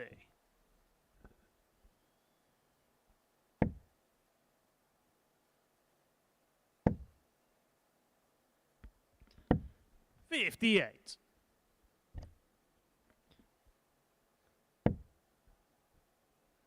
Well, this has been darts from a different planet at times from Conor Heenahan here on Pluto TV. And that 180's left himself on for a potential 11 darter in a last leg decider to claim what would be his second win of the night. The first one was comprehensive against Adrian Gray. Connor, This you one should have require been. It was made 41. harder work than it should have. Conor Heenahan for the third consecutive leg will have match darts. And he's 25. still not crossed the finishing line. David Pallett will just look at the scoreboard right now and think, well, there's just nothing I could do. 80. But he does Conor leave a requires finish. Should 16. Conor Heenahan make more mistakes? He's got a nice guide if he can just nestle it across. Game And that's shot, exactly and the what he match, does. Conor Heenahan. There was a lot about that performance. That was very good for Conor Heenahan. Struggled a little bit to see it off, but he's claimed his second consecutive win of the night. He's beaten David Pallett in a last leg decider. And so it's going to be Hino who's going to go top of the group, the only player now to retain an unblemished record in the group. And this is how he did so. Heenahan with a 4-3 win against David Pallett. That's the midway point of the night reached. Coming up after the break, Joe Mernon takes on Adrian Gray as we kick off round number 2.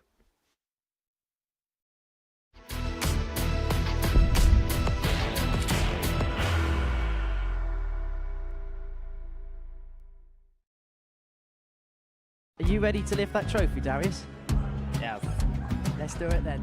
Ladies and gentlemen, your Modus Super Series 9 champion is Lucky D, Darius Lewandowski!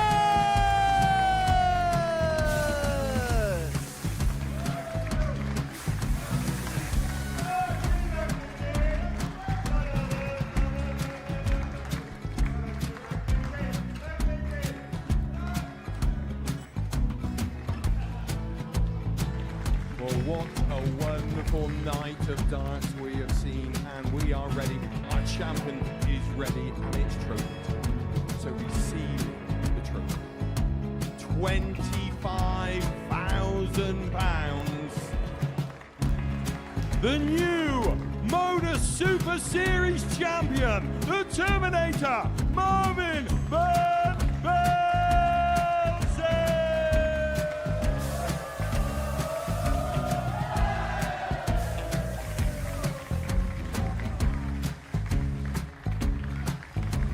And one more time, the 8th Modus Super Series champion, the Terminator, Marvin Van Velzen. And the new Modus Super Series champion is Andreas Dirty Harrison.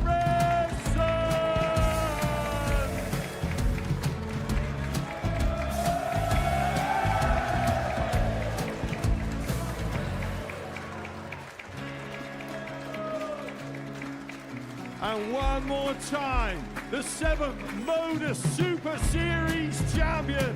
Give it up for Andreas Dirty Harrison. The moment we've all been waiting for.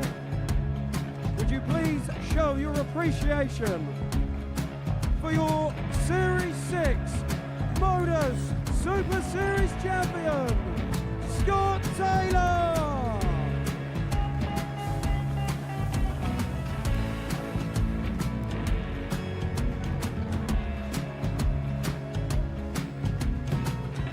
One more time, your new Modus Super Series champion.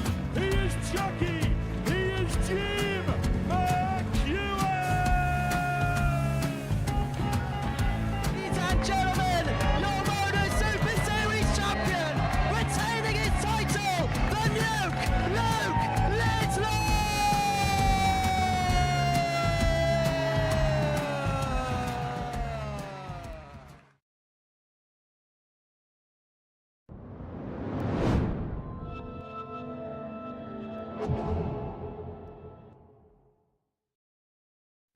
Welcome back to the Modus Super Series, where we are midway through the night's action. This is what we have seen thus far. Conor Heenahan sealed a 4-3 victory against David Pallett before the break. He's the only player to have kept up an unblemished record so far. Adrian Gray, Steve Beaton and David Pallett also have a winner piece tonight. Joe Mernon, the only player not to get off the mark. So Conor Heenahan heads the table with those 4 points in hand. Very tight in behind. And if the truth be told, after the first couple of rounds of fixtures, I don't think we've really learnt too much, if the truth be told. Into game 6. And for Joe Mernon, this feels like a must-win game against Adrian Gray. Lost his first 2. And if he loses a third, then you feel like, Matt, it's a long way back from here. Not impossible, just improbable, isn't it? We have seen players. One of them is in this group, David Pallett. Back in the old venue in Southampton, lost all his matches on the opening day and qualified. It was probably one of the most Undertaker turnarounds I've ever seen. Yeah, David did some great things, didn't he, back in the old days of the Live League, ye oldie livey leaguey.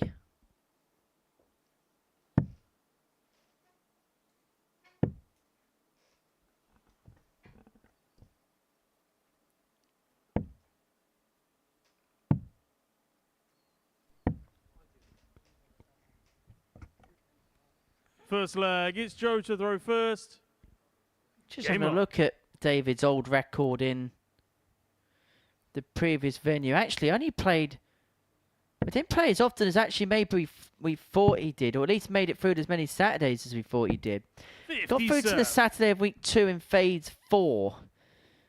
Won through the 3rd place playoff, which got him an invitation through to Champions League. He stopped Matt Dennant from 140. making it through to a Champions League, which a certain Matthew Edgar played in. You lost to Graham Usher in the 140. weekly final. It was also a week that Jared Cole, surprise, surprise, missed out on Champions Week. 140. Right, thanks for bringing all that back. Hey, at least I'm talking about you doing well. I did do well, you just said I lost. 84. Yeah, but at least you qualified for something. Didn't make it through to the finals of that Champions Week, which Conor Heenahan actually lost in the final of to somebody who's actually eligible to play in this year, and Josh Payne.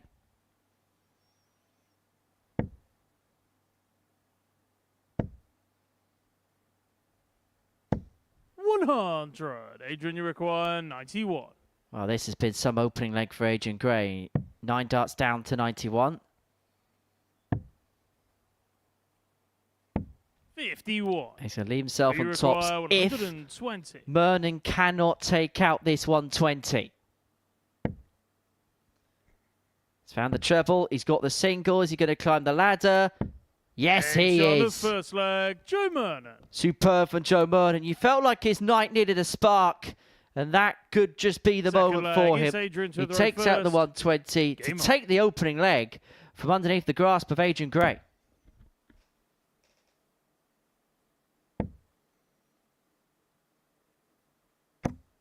$60.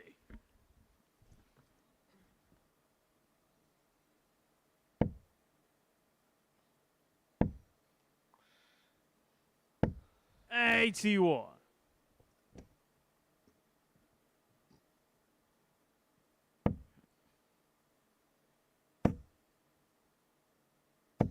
$140.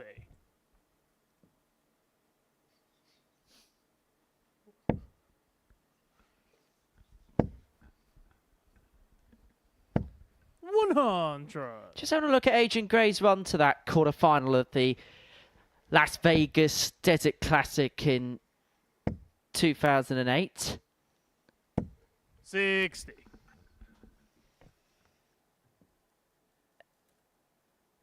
Adrian got the better of Wayne Mardle in the first round of that particular competition. 6-4 win 58. for Adrian. Would then beat Sam Rooney in the second round of the event, 8-3, before then getting beaten 11-4 by Phil Taylor in the quarterfinals. Although around about that time, that was when Phil was reaching that level where he wasn't winning tournaments of averages underneath a ton.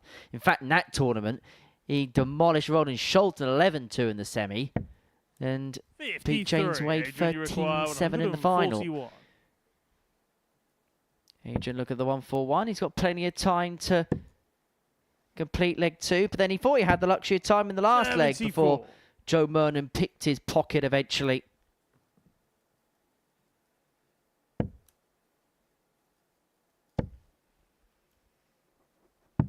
$99. Adrian, you require 67.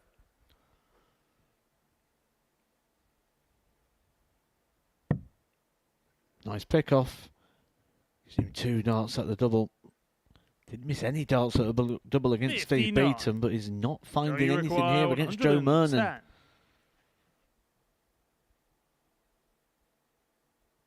So he pinched the pocket in the opening leg. Oh no. 78. Quite a distance Adrian, away you from the single require 10 there 8. as well, Joe Mernon. That'll be a disappointing dart. And to compound the misery, Adrian Gray, double 4. Second game shot on his second Finds it leg. first Adrian dart in Gray. hand. And you're talking about that Las Vegas Desert Classic quarter-final. I think the more Third leg is Joe to notable throw quarter-final first. for Adrian Gray Game was on. the one he made in the World Grand Prix back in the days of the City West in Dublin. 121.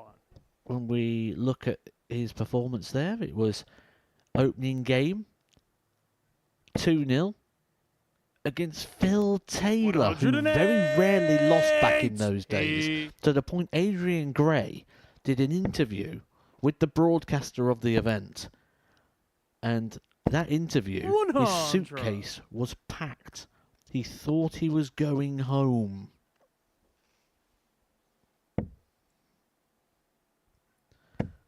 And that's not where the journey ended. He didn't go home after that. Round 2, he 140. beat Andy Smith, the Pie Man, by 3 legs to 1 before losing to John Part. 6. 4-2 on that occasion. John Part would then lose to Terry Jenkins, who then lost to James Wade, the Machine, picking up one of his many PDC titles. 65.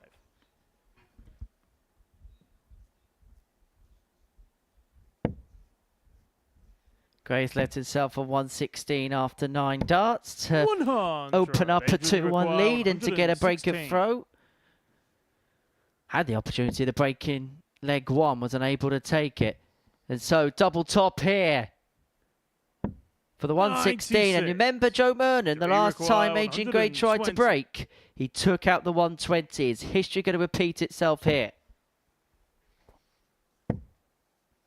No is the comprehensive answer, and so Gray will come back looking at 82. double 10 Adrian, you to take a require 2-1 20. lead in this match. Well, we had a double opportunity of history repeating itself. Adrian Gray took out the 116 against Steve Beaton to gain control, and then never looked back. Game shot on the third leg. Adrian Gray. 14 darter, 2-1 in the direction of Adrian Gray. Fourth 14 leg, darters, it's I Adrian say to there, throw break of first. throw, 2-1 to the good Game of the on. Conqueror.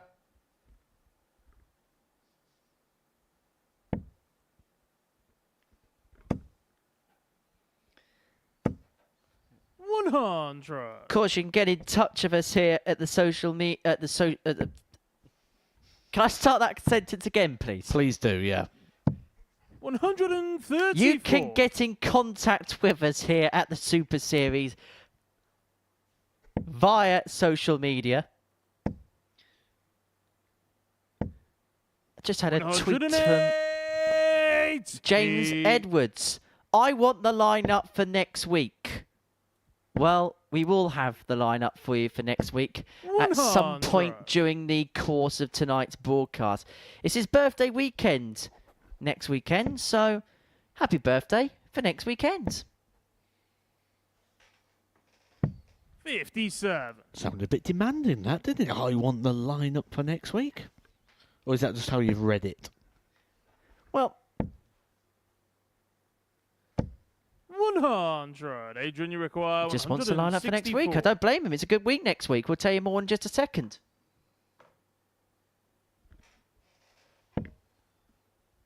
Adrian Gray's not going to take out the 164 on this particular occasion, and so Mernon will come back looking at 167 to break back and level up at 2 apiece.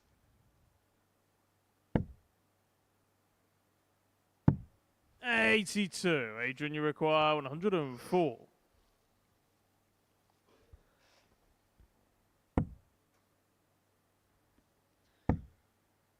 No score. Well, that's incredible. Joe, you require 85. And he's handed a free reign of an opportunity here to Joe Mernon. And even if Mernon misses this, he's got to go back to the start. He's got to try and find a free darter. Bullseye. Doesn't 60. go. And so Adrian Gray's got to do the hard work all over again.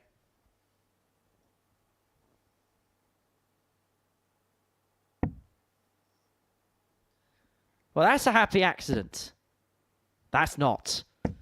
So 44. Mernon will return, looking So at you 25 require to 25. square this contest back up at 2 apiece.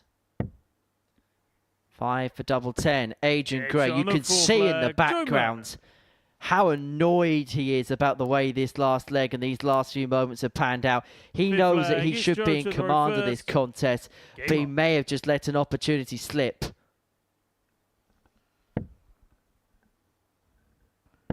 He'll probably be wishing it is one of those varied 99. formats. He plays a lot of varied formats, obviously with the soft tip darts, Adrian Gray. But some leagues actually have a no bust rule, which means, yes, he had a bust to 60. score in the fact that he couldn't have thrown dart number 3, but when he came back, he'd be coming back for 50. You can imagine in those leagues, there's a lot of people playing on double 1. 68.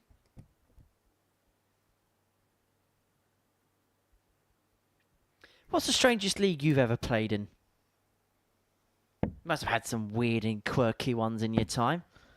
I kind of avoided them, to be honest. I played a couple of double 140. starts, 401 double start. I had a little dabble with the no bust rule just to see what it was like. 125. Did you ever go at Master Outing? No. And I really do want to have a go at cricket. But I'm going to have to make a trip over to America for that at some point. 140. Don't have to do that. I've got a bat and a ball in the back of my garden. No, you haven't.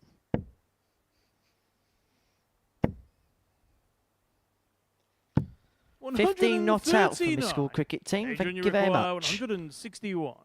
It was you, the photographer. I like that. That was good for you. Running back for 70 to 137. put You himself one require away 70. from victory in this contest. 20 for tops. Oh, he's missed a big number and he may well pay the price.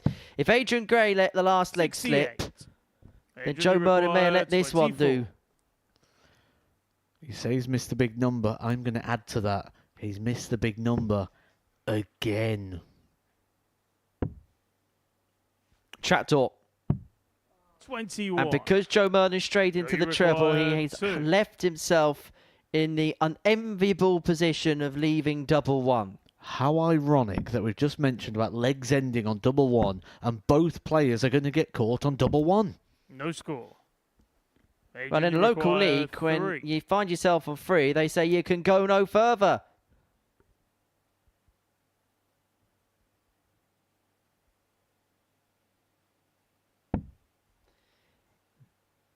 The madhouse again.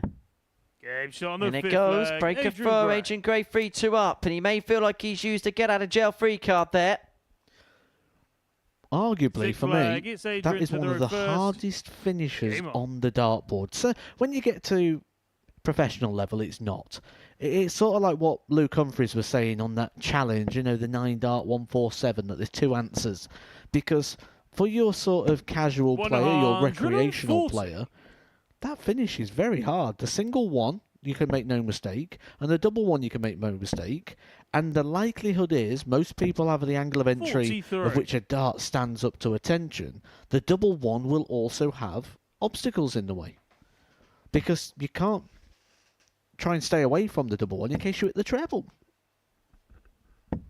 41.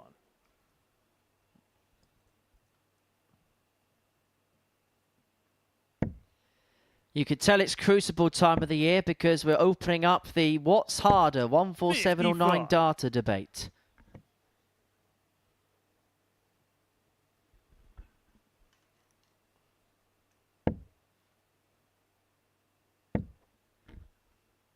I'm going to sound really boring and maybe like a grumpy old man when I say this. Yeah. But I hate this world where, we got to compare this to that and that to this. Why don't we just look at both of these things? And they're great sporting feats, the pair of them, and just say, do you know what? If you get a 147 break in snooker, that's amazing. If you get a 9 dart in darts, that's amazing. And that's amazing from Adrian Gray. Tops of the match left after 12. Have you ever considered doing a TED Talk? Nope. 58. Adrian, you require 40. Well, is he about to round this game off in some style here, Adrian Gray? Double top for 4-2 win, double top for 13 darter. At times, quite a curious contest between the pair, but it's Adrian Gray who's on to 4 points, but perhaps most importantly for Joe Mernon, 3 games played, 3 defeats. He is in deep trouble here. Adrian Gray with a 4-2 win against Joe Mernon. That rounds off game number 6. Next up, Steve Beaton and Conor Heenan.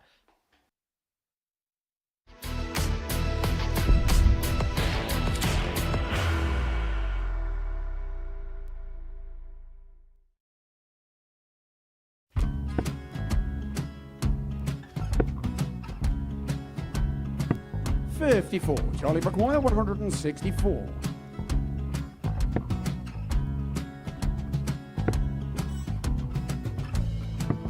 $44.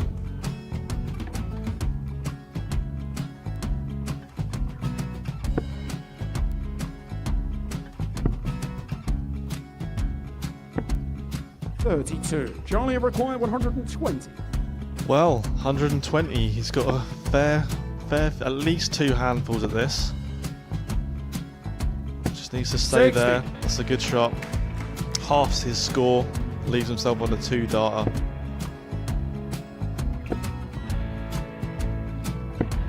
$26. Charlie Time on his required side 60. to become back-to-back singles champion.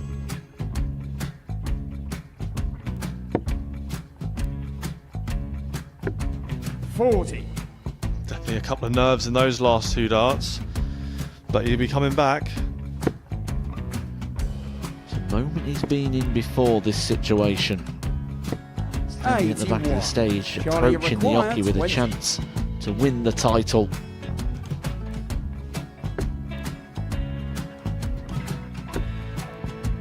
He did this to win the first title, if you remember. 11. I think he's gone. Georgia I think he's gone to bust it, maybe. The first title he won, he wanted 20. He went 6-7-7 to win it. He had a chance to replicate it again. Yeah, I get the feeling that was for a bust. And 39. on that situation there, George Scaife wasn't even able to take it out going to the 18s on that switch. Yeah, I think he just panicked a bit, but he's done well to get that big one. Sometimes can be the hardest part. Georgia requires This is it. 79. It's got to be 19s. It's got to be 19s for this shot. Big 20 and a double. He's got the first one. He's going to get a match dart here.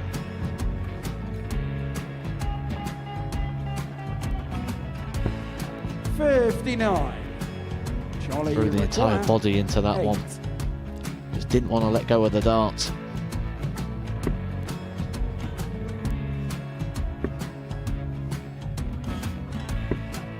No score. He's given George a chance. Georgia require 20. I think George has been quite good on double 10 today. So many opportunities for Charlie Murphy. Couldn't get the job done. The match! And the Red Dragon George Modus Scaife. Super Series Influencers Champion, George Scaife!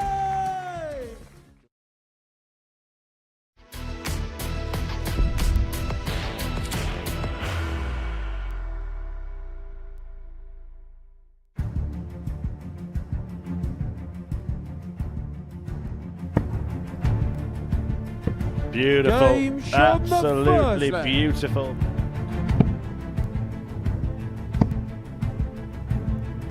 And that is the end. Can he produce the best finishes of his game so far? Bullseye. And Ryan Brantley. This to see it through. Double 11 for the match. Double 11 for James 3-0 on the win. match.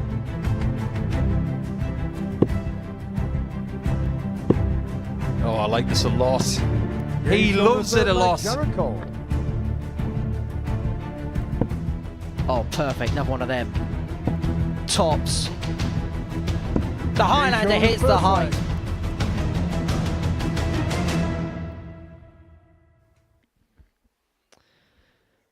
Welcome back to the Modus Super Series. This is what we're going to see next week, and it looks good, doesn't it? Group 8 sees the South African qualifier Johan Geldenhuys in action. John Henderson, the former seniors champion. Keegan Brown will be swapping the microphone for the darts. Jared Cole will be swapping the spotter's chair for the darts. Cannot afford a miscount next week, Jared, can you, pal? Christian Perez makes his first appearance here. Looking forward to seeing him in action from the Philippines. Group B, Lewis Gurney doing some good stuff. England International. Chaz Barstow will be back alongside Rob Collins. And Ryan Brandy, the 16-year-old sensation, will be in Group C. Action gets underway on Monday, the 14th of April. It's all live, it's all exclusive, and it's all here on Pluto TV. Stream now, pay never. Game number 7 is a meeting between Conor Heenahan and Steve Beaton. Conor with the only unblemished record so far in this Group B. He takes on Steve Beaton, who, just like he did on Monday and Tuesday, averaging in excess of 90 in all of his games, but may well feel shortchanged in terms of points that he's got.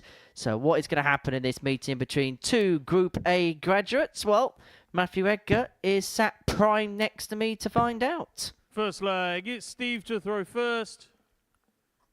Game on.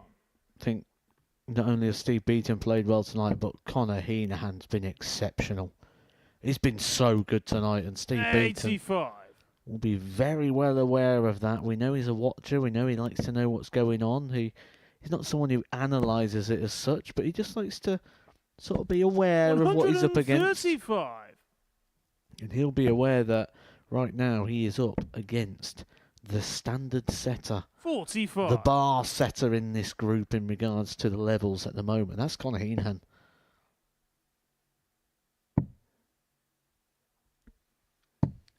$46. Just seems to find that something, doesn't he, on a Thursday night, Conor Heenahan. 96.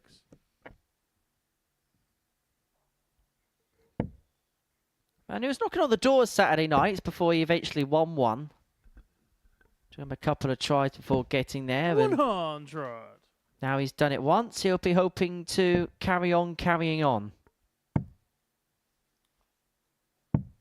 96. The juice is certainly flowing for Conor Heenahan, and he's looking to get the break of throw in this opening leg. 98. I think that's just the key, isn't it? He's learned how to manage his preparation and how to get it right.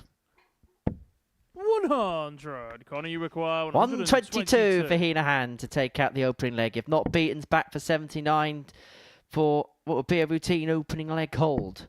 Treble 18 leaves the bull. The bullseye's not got, and so 97. Steve Beaton will be back requires looking at 79.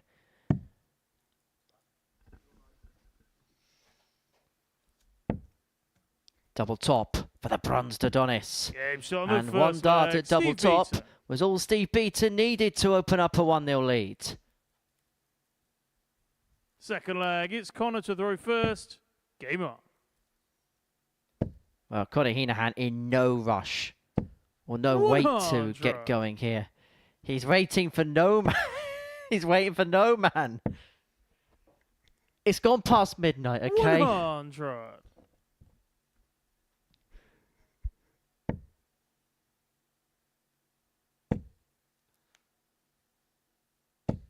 100.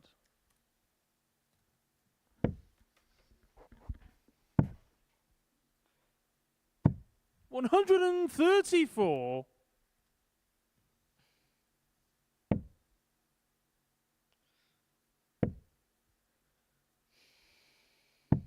97.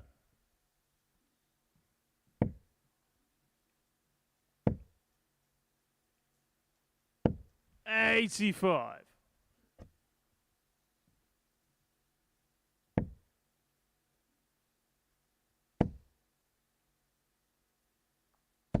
$140.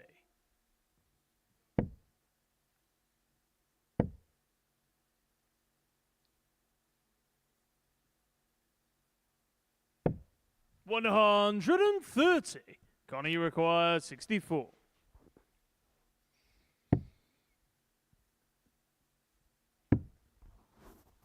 Double eight for Heenahan to level up a one apiece. Finds the Game's on double eight. Second leg, Conor Heenahan. Well, this is a fairly tidy battle so far between this pair. Averages of 95 and 97 Third leg, it's respectively Steve after to the throw first couple Game of on. legs worth of play.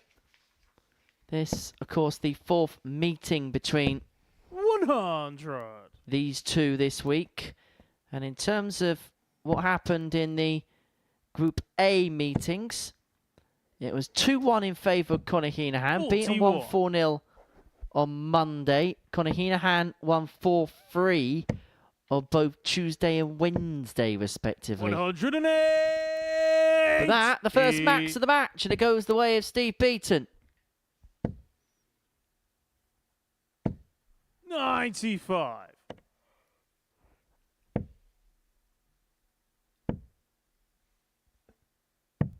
$91.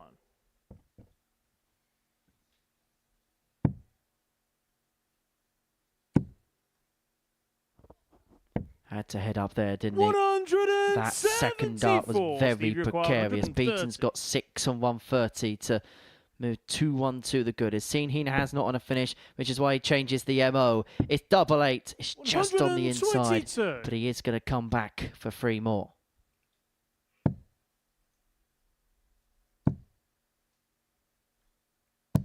$95. Steve, you require 8. So 2 4s for Stevie B to make it Game's on 2-1, the and third into the leg, top Steve corner it Beaton. is. That's a 13 darter. Fourth leg, it's Conor to throw first. Game on. And what an excellent camera angle there as we saw the dart fly into the top corner. 140.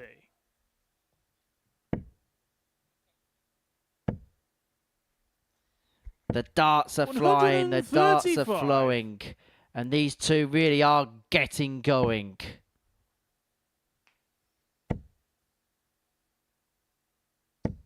$135. That just to kiss the wrong side of the treble there, but look at that. That first dart's plumb for Steve Beaton. 180. After dart 1, there was going to be no other outcome than a 180.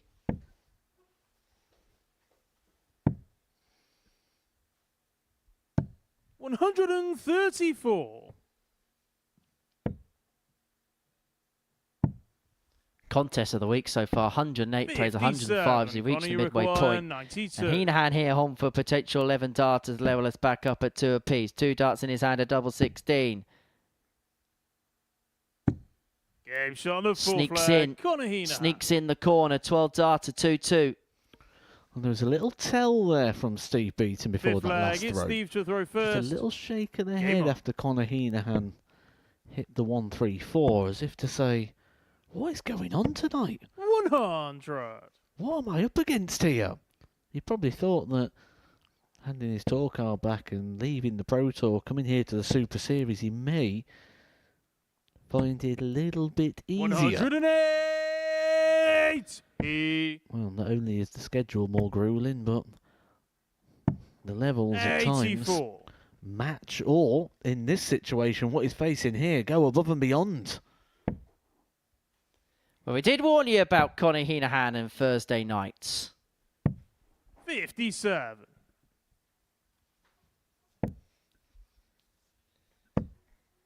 He is as regular a fixture 6. on a Thursday night as the Europa League is.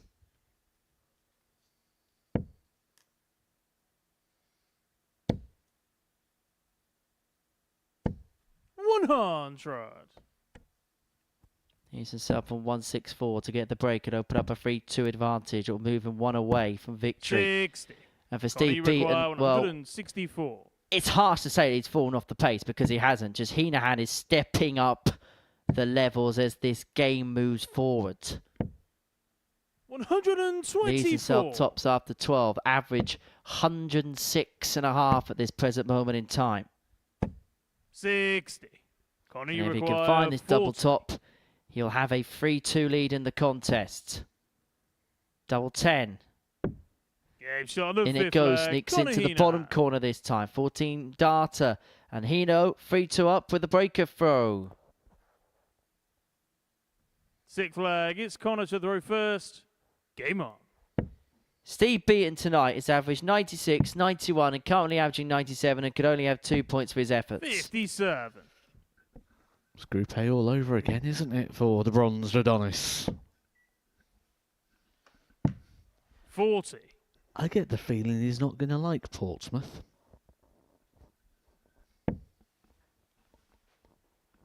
I can imagine when he got an email saying, Steve, do you fancy playing in the Super 100. Series?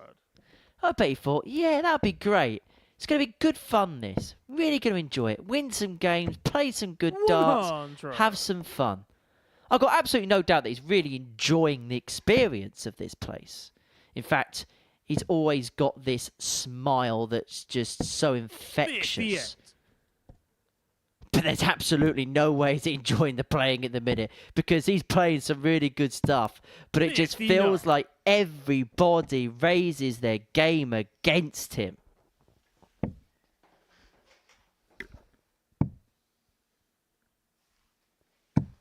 $58.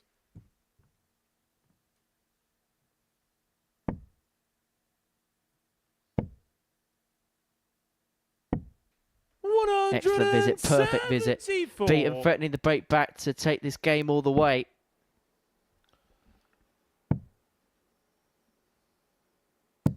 $134. Stevie require 128.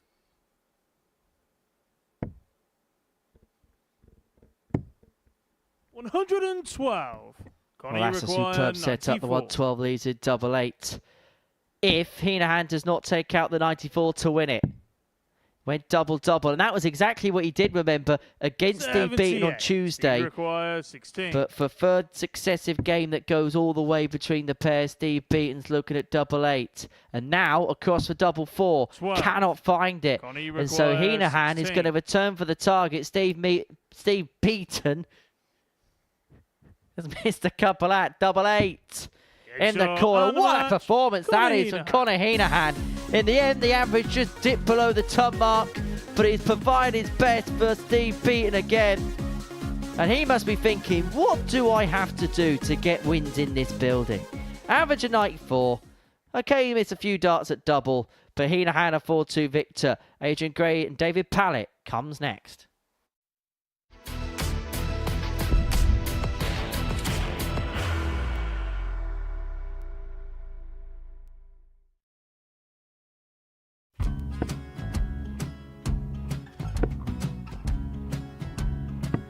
$54. Charlie require 164.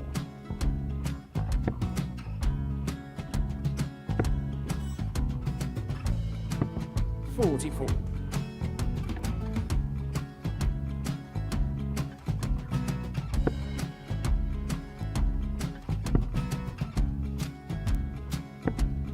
$32. Charlie require 120.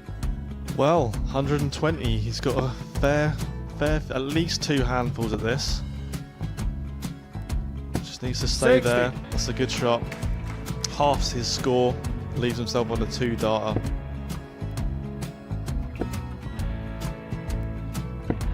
$26. Charlie Time on his require side 60. to become back-to-back singles champion.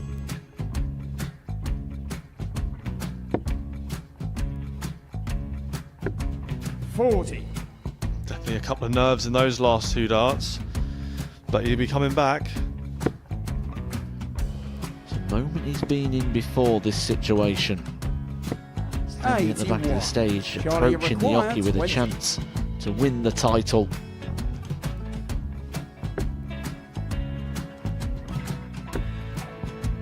He did this to win the first title, if you remember. 11. I think he's gone. Georgia I think require he's gone to 118. bust it, maybe. The first title he won, he wanted 20, he went 6-7-7 to win it. He had a chance to replicate it again. Yeah, I get the feeling that was for a bust. And 39. on that Charlie situation there, George require Scaife wasn't even 9. able to take it out going to the 18s on that switch. Yeah, I think he just panicked a bit, but he's done well to get that big one. Sometimes can be the hardest part. Georgia requires This is it. 79. It's got to be 19s. It's got to be 19s for this shot. Big 20 and a double. He's got the first one. He's going to get a match dart here.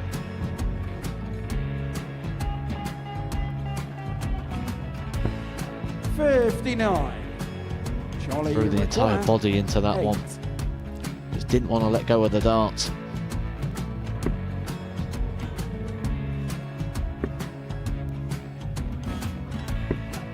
No score. He's given George a chance. Georgia require I 20. think George has been quite good on double 10 today. So many opportunities for Charlie Murphy. Go! Couldn't get the job Yes! done. Got in the match!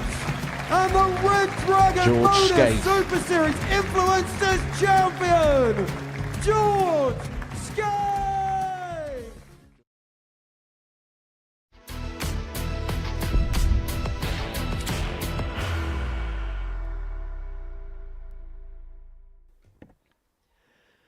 Three more games to go on this Thursday night here at the Super Series. Before the break, Conor Heenahan got the better of Steve Beater by 4 legs to 2. That means that he is 6 points and 6, 3 wins and 3, and he is very much the top dog in this particular group. Our 8th game is a meeting between Adrian Gray and David Pallett.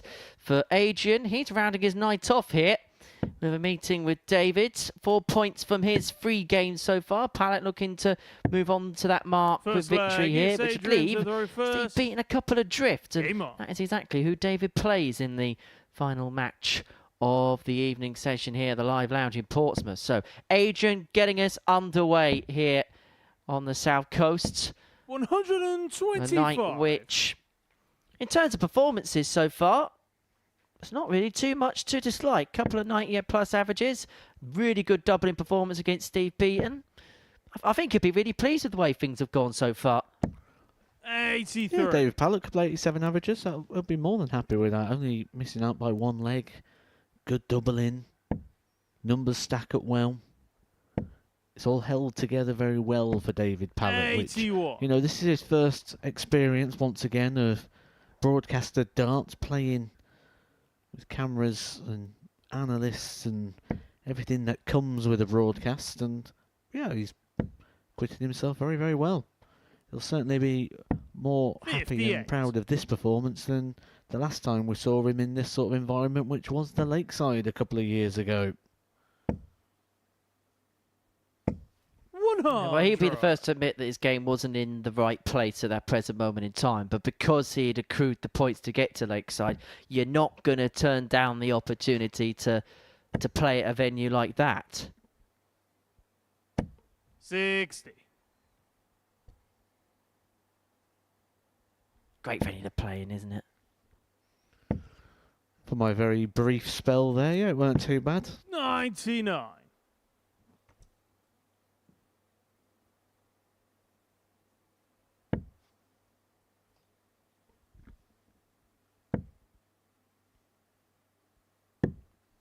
$65. Adrian, you require 96. Well, 96 for Adrian to take the opening leg. Double 18, potential 14 darter to kick Yeah, things shot on off. the Forget first potential, leg, it is a Adrian 14 darter. And Adrian Gray is up and running, he's off the mark. Second leg, it's David to throw first. Game on. You mentioned it earlier, but Adrian Gray just looks like a player in this tournament, in this format, that just looks likely every single time he's here. Stepped it up over the 6. last sort of 12 months as Adrian Gray. Maybe part of that is he's now found a platform, he's found an environment 95. which he feels really at home, that he can really excel, that he can become one of the big names in. We know he's got the game, he's proven it, and over quite a period of time, those events we've been talking about where he's reached the quarterfinal of the World Grand Prix, the Las Vegas Desert Classic, They're coming up to nearly 20 years ago now, 99. and he's still performing with consistency. Longevity, which is something that a lot of players could pray they had.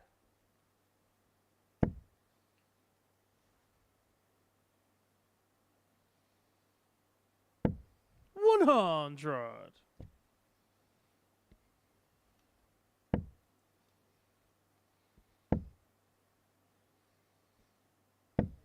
45.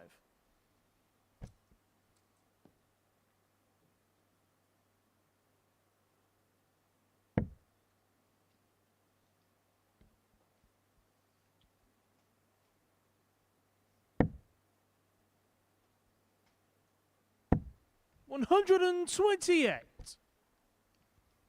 Decent response that from Pallet to leave himself on 113 after a dozen to level this match back up, and he's going to get David, you require 6 starts to his 113. aid to do exactly that.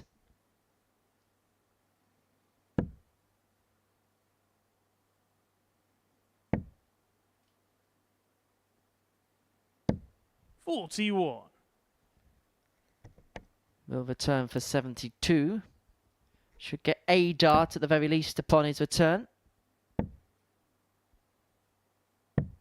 91. David, you require 72. And so this, 4-level match. 52 left. 20 for double 16. 40. Clips the wire, and so David, you Adrian Gray require will come back here to have a 130. look at the 130 to double his advantage and to get the break. If he doesn't need one in this game, but the insurance policy he'll give him is massive, and he's going to get a look at the bull. Does not go, and so Pallet will be back. David, you require Double 32. 16 required to level up at 1 apiece.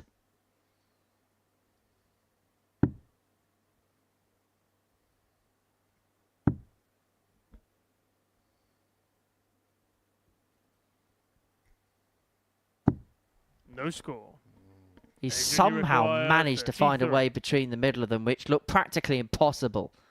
And so Gray here has got a bona fide opportunity of getting the break if he can find 33.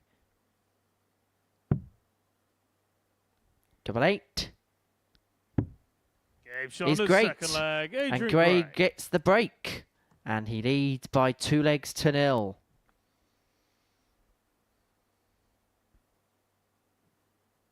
Third leg. It's Adrian to throw first. Game on. Adrian weren't sure if he was going first or second on that occasion. Little bonus there. It was a break, Adrian. And David Pallet didn't know whether he was coming or going there. I've been where David Pallet is, where you've 140. been out the game for a bit, you come here to the Super Series. This is where it gets really tricky and hard. As the night goes on, you're great for the first game, you've got the adrenaline, you're okay in the second one, you're still in the flow. When you get to match number 3, match number 4, it starts to 59. get tricky. You start to just notice that sort of match sharpness isn't there. 140. Sort of like when we see footballers come back from an injury, they're normally subbed off by about the 60th minute. We are getting to the 60th minute of the night for David Pallet. 43. Problem is we can't sub anyone in. Well, we could do a swap. You go and play, and David can come and sit with me. I'm okay. I'm quite happy here. 127. The 127 leads Adrian Gray on 94. And in fairness to David Pallet here, yes, he is struggling in this game, but Adrian Gray is also finding another level. Really good leg this. 56. Adrian, you require 94. 94 left after 9. The 4 darts missed in the previous leg really affected David at this present moment in time. 62.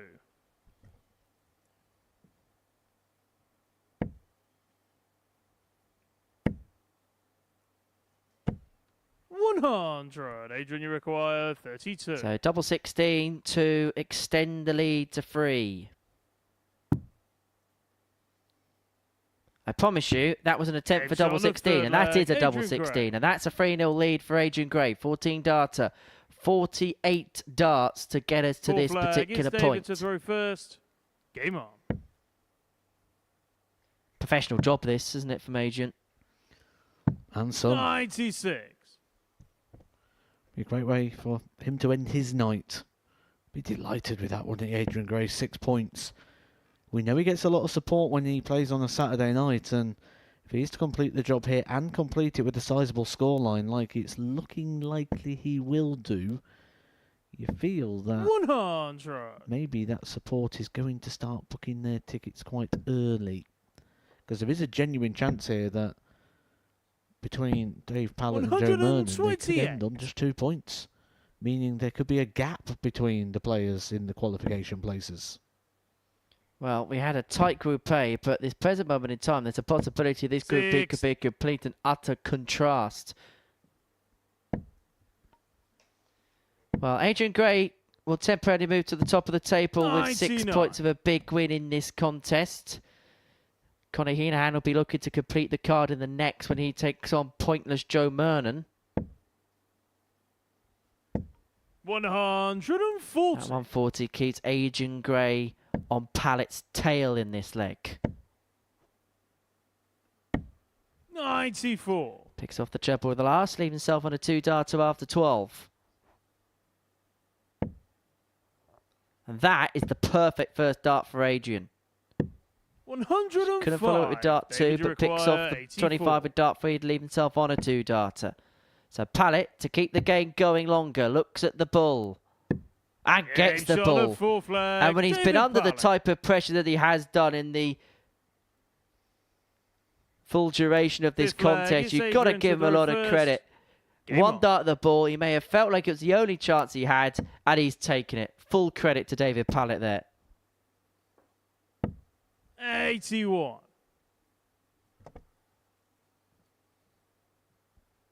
He's forced Adrian Gray to serve this match out. 57.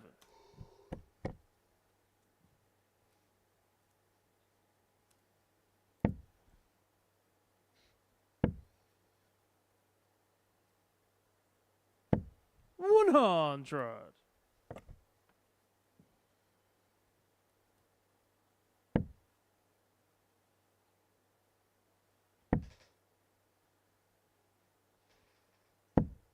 92.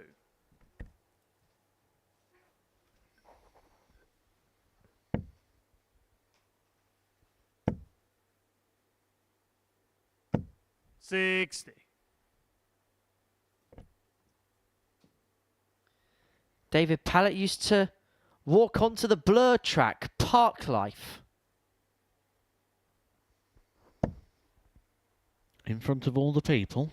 So many people. 140.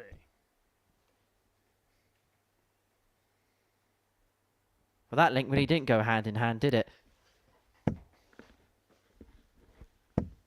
45. Sure, the Dirty Pigeons didn't mind. You're going to keep going, aren't you? 140. Well, just like all of my points, it just goes round and round and round. 65. David, you require 72.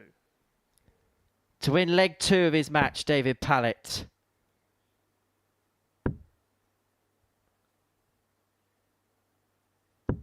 Well, at times, his night has been a little bit of a blur, hasn't it? But David Pallett has found a break back. 6 flag. It's David to throw first. Back to 3-2. Back on throw all of a sudden this match. And let's be straight about this. When Adrian Gray was 3-0 up, it looked like an absolute canter. 89. Looked like a no contest. If you was David Pallett's manager, you'd have been running out into the Super Series arena and throwing the towel onto the stage. 60. And all of a sudden, Dave Pallett has played himself into contention.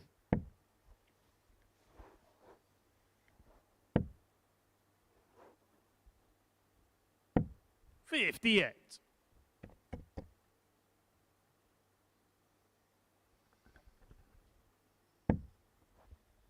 Well, certainly what looked like a one-way possession is turning into a contest, and a contest which is slowly but surely drifting away from Adrian Gray.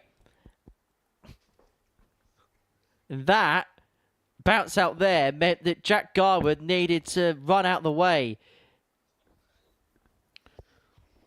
Do you know what?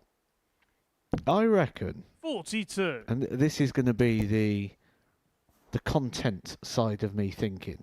I think that could be one of the most viral moments we'd ever see in darts should a referee get skewered with a bounce out.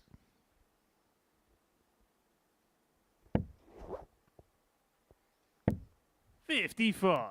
Well, there has been an occasion, I think it was Charlie Corstefine, who had a dart bounce out, and I'm sure it hit him in the leg. Did it stick in though? 57.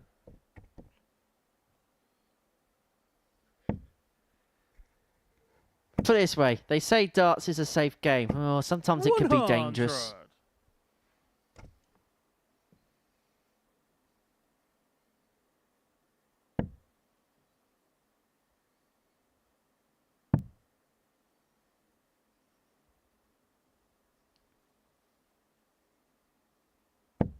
$99.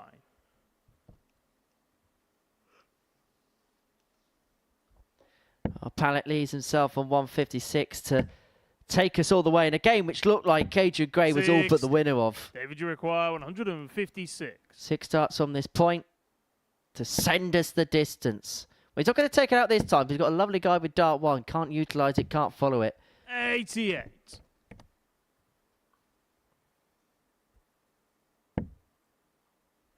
And this for Dave, is this just eking out any prior experience he has got? Is this all muscle David, you memory just require beginning to come 68. back to him a little bit? I stand by the fact this will all feel new to him. 36. He won't remember Adrian, those you World require Championships he's played in, 106. winning on the iconic stages. Ah, the old ghost throw, is it, Adrian? And it may well be the route towards success, but he cannot find the second treble. See Darrell Pilgrim and Cam Crabtree do it in 125. previous times. David, you require 32. Double 16. Ooh, now that's awkward. Good Shot on the find, sixth good flag. dart. David Pallet. And we go all the way. 7th and He was final doing it leg. down, It's wasn't he, Adrian David to throw Pallet? first. Making no contest Game of on. it. I mean, two things have happened here. Adrian Gray's just come slightly off the boil, while David Pallet has stepped it up. 60. The two imposters have met in the middle, and that is why we are going all the way to a last leg decider in this contest. 140. And Pallet with that 140 now against the throw is the favourite to win this match, you feel?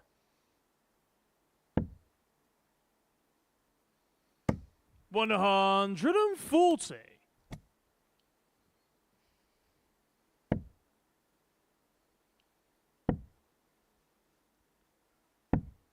$56.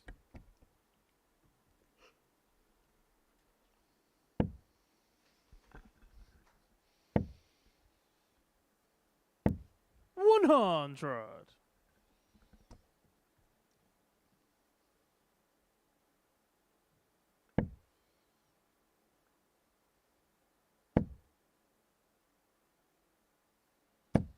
$140. Nothing really to split the pair. The slight advantage on the scoreboard for David Pallet will be rubbed out with the darts in the hand of Adrian 105. Gray. Gets himself first to a finish, a potential 2-darter for the match. But Pallet, you feel, will be ready to strike should Adrian Gray not be able to convert. Certainly now. May look at the middle of the board here. 137. It's down to the 19s, finds the Adrian 19s, require leave a 96. favoured double 14 for him. Adrian Gray to round his night off with 6 points to his name. Was looking at double-double, doesn't get. David Pallett 42. was 3-0 behind in this match. He was staring defeat, and a comprehensive one at that, in the face. But he now comes back with 3 match darts of his own. Adrian Gray scratches his head. He'll be wondering where this has been slipped, but it's down for double 3. Trapdoor waits. But the 22. trapdoor may have sucked David Pallett in. 54. He's had 3 match darts to complete the ultimate turnaround. And now Adrian Gray, he knows he's got a reprieve here. He knows this should have been over. But he's going to get a look at double top. He's going to get a couple darts in hand. And he's going to get double top to scrape over the line and to finish his night with 6 points in hand. David Pallett may well feel, even though he was behind in that game, 3-0, that might have been the one that got away. All laughs, all smiles at the end of it, as Adrian Gray crosses the line, a 4-3 winner, 4 from 6 on his doubles, mid-80s average, 6 points to his night. Conor Heenahan looking for the perfect night, 8 from 8 for him if he can beat Joe Murnan next.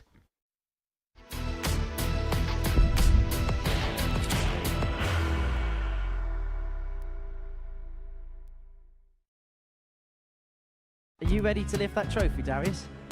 Yes. Let's do it then.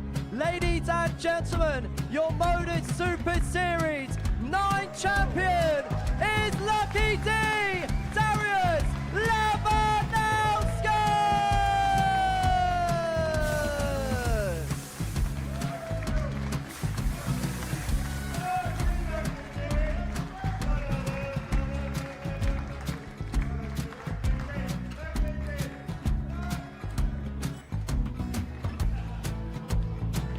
Well, what a wonderful night of darts we have seen, and we are ready. Our champion is ready, and it's trophy. So receive the trophy. £25,000. The new Modus Super Series champion, the Terminator, Marvin Van Velzen.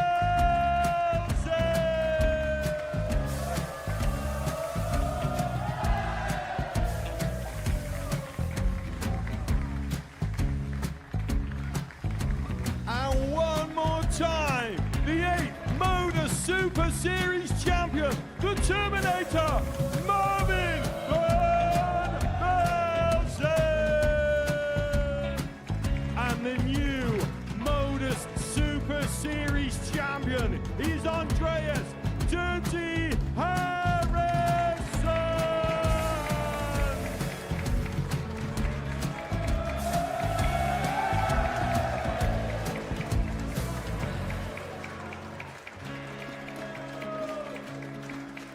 And one more time, the 7th Modus Super Series champion. Give it up for Andreas Dirty Harrison. The moment we've all been waiting for. Would you please show your appreciation for your Series 6 Modus Super Series champion, Scott Taylor?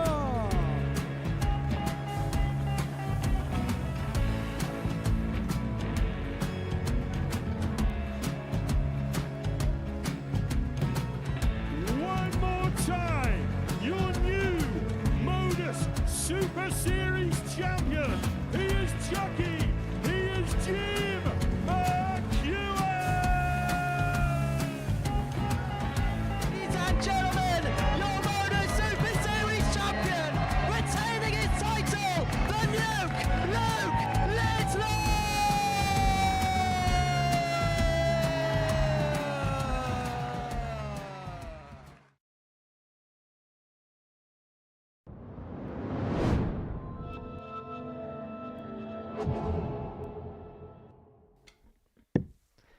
Welcome back to the Modus Super Series, where before the break, Adrian Gray got the better of David Pallett by 4 legs to 3. That rounds his night off with 6 points to his name. Conor Heenahan looking to go a couple better.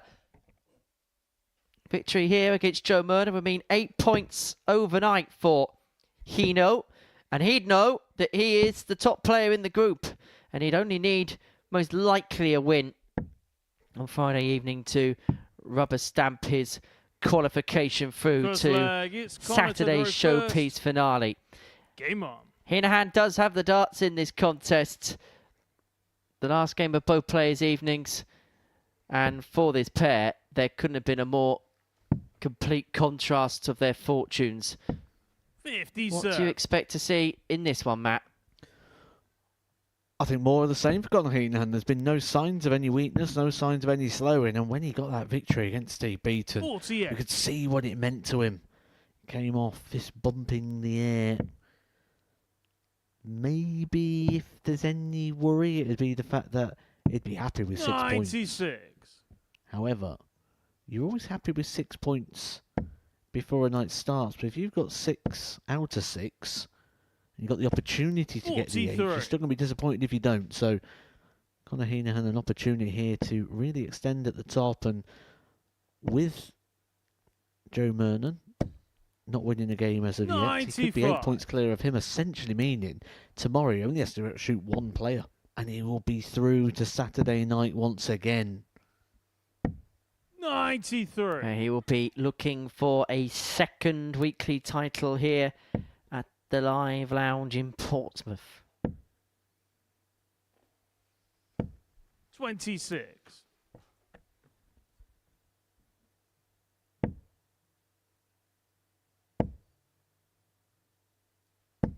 $140. Well, Heenan had 6 darts there from 227 to take the opening leg of this contest. 43.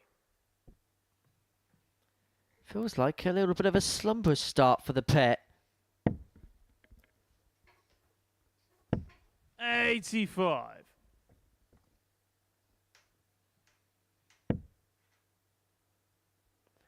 Vernon leaving 92 to get a opening leg 58. break on the Joey board. Require, 92.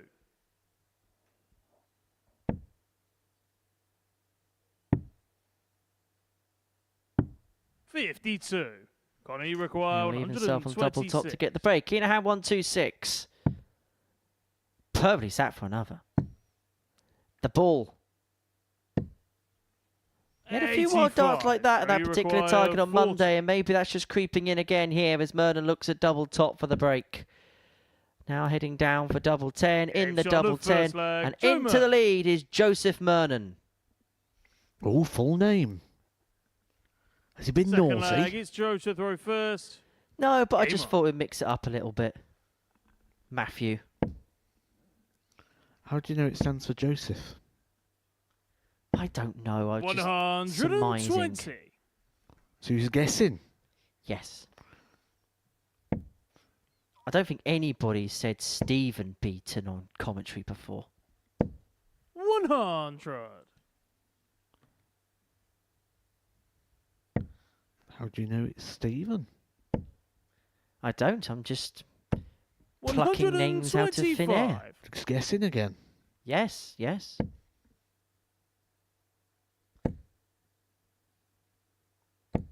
$140.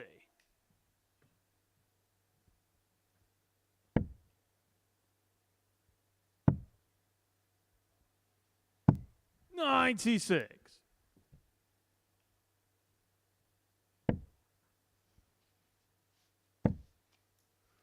Well, Merton leads 160 after 9, and for Heenan, what was a very promising start to the evening with 3 victories, may well be coming to a slow end. Merton with a couple of trebles there has left Connie himself with required double 13 if 161. Heenan cannot find the 161. Now, Heenan's got this dexterity to go treble 19, treble 18 to leave the 123. bullseye on that Joey particular required shot. 26. Vernon looking at a pair of Game shot on the 13s second leg, Joe Mernon. to complete the leg in 13 and to open up a 2-0 lead. Third leg, it's Connor to throw first. Game on.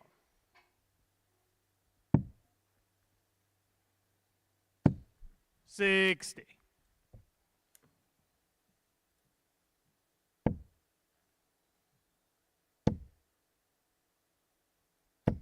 140.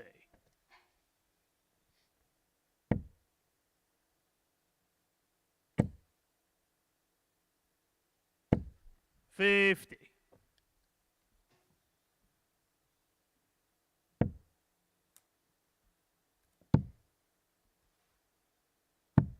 81.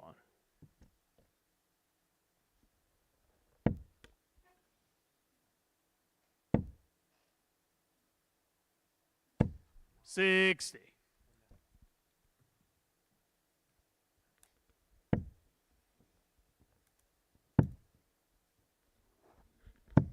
96.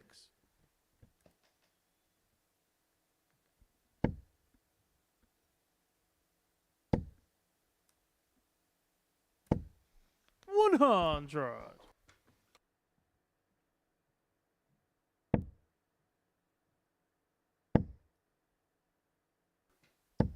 100. This is some step up for Joe Mernon on the basis of what we've seen, and at the same respect, a drop off from Conor Heenahan. But a vital potential victory here for 56. Joe You Mernon. require 84. If he went through tonight without picking up a win, would be in a big pile of problems. 44. Well, threatening the double break here with Conor Heenahan and opening up a 3-0 lead in the contest. 139. Lead which Joe, you we've learnt require tonight is 40. absolutely unassailable. David Pallett pulled it back to 3-3 in the previous game, having been 3-0 down, was able to finish off Adrian Gray. 30. But Joe Mernon hasn't been able to Joe, you finish off his require leg, and so 36. Heenahan's going to get 3 in hand at double 18 to reduce the gap back down to 3-1. This is the first start that he's actually had at the outer ring in this match. 27. Unable to get, and so Mernon will get So you 3 more require 10. to open up a sizable gap between the pair. Game shot on the third leg. There's a Joe gap. Mernon. 3-0 Mernon. Well, who would have Fourth leg, predicted it's Joe this to throw before a first. dart was thrown? Potential Game on. 4-0 victory here for Joe Mernon. The player at the top running away with things against the player at the bottom finding not a lot. 81. Could go against the form guide. I felt like there was only going to be one conceivability, wasn't there, prior to this game, that Conor Heenahan was going to run off the winner, but 76. maybe both players finding different levels as the night draws on.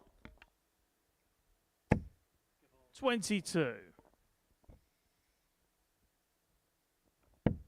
Mernon warming up to the task just as Heenahan 93. staggers towards the finishing line.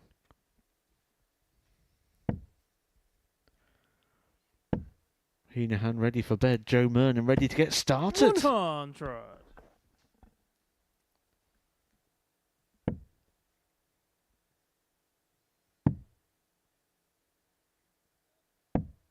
57. Yeah, I'm definitely ready for bed. There's a real danger here. Heenahan is going to end the night legless.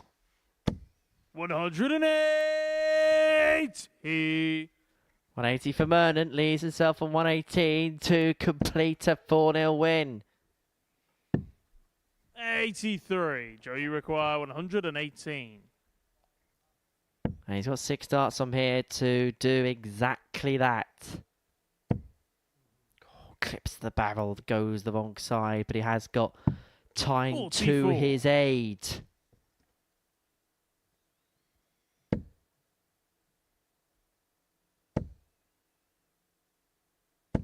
$60. Joe, you require 74. So this to wrap up his night, and to get a win to his night, double 10. 54. He's unable to get, and so Johnny, Heenahan you will require return. Look at a 132 to reduce the gap back down to 3-1. Could be a spark that gets him back in the game.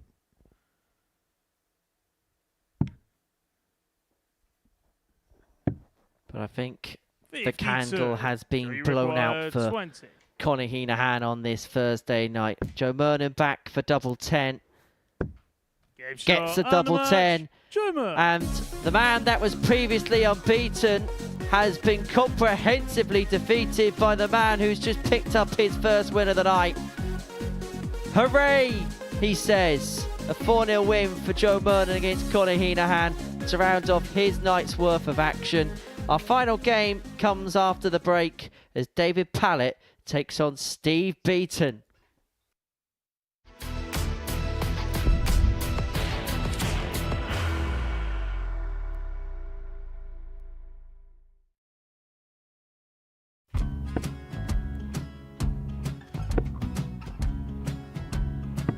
$54. Charlie Require, 164.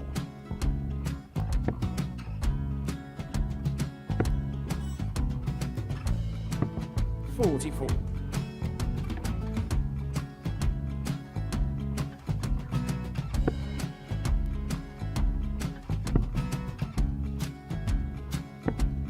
$32. Charlie Require, 120.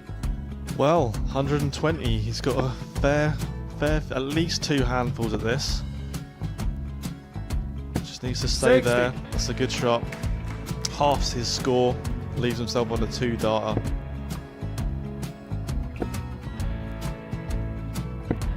$26. Charlie Time on his Require, side 60. to become back-to-back singles champion.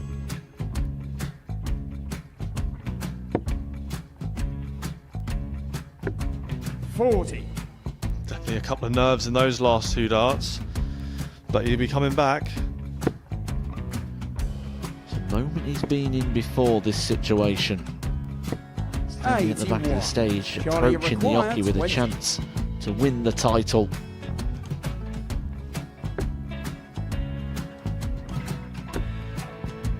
He did this to win the first title, if you remember. 11. I think he's gone. Georgia I think Require, he's gone to 180. bust it, maybe. The first title he won, he wanted 20. He went 6-7-7 to win it. He had a chance to replicate it again. Yeah, I get the feeling that was for a bust, and 39. on that Charlie situation there, George Require, Gay wasn't even 9. able to take it out going to the 18s on that switch. Yeah, I think he just panicked a bit, but he's done well to get that big one. Sometimes can be the hardest part. Georgia Require, This is it. 79. It's got to be 19s. It's got to be 19s for this shot. Big 20 and a double. He's got the first one. He's going to get a match dart here.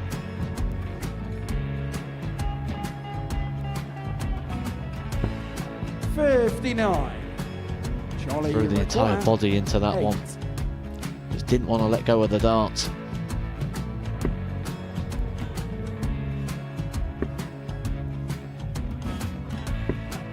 No score. He's given George a chance. Georgia Require, I 20. think George has been quite good on double 10 today.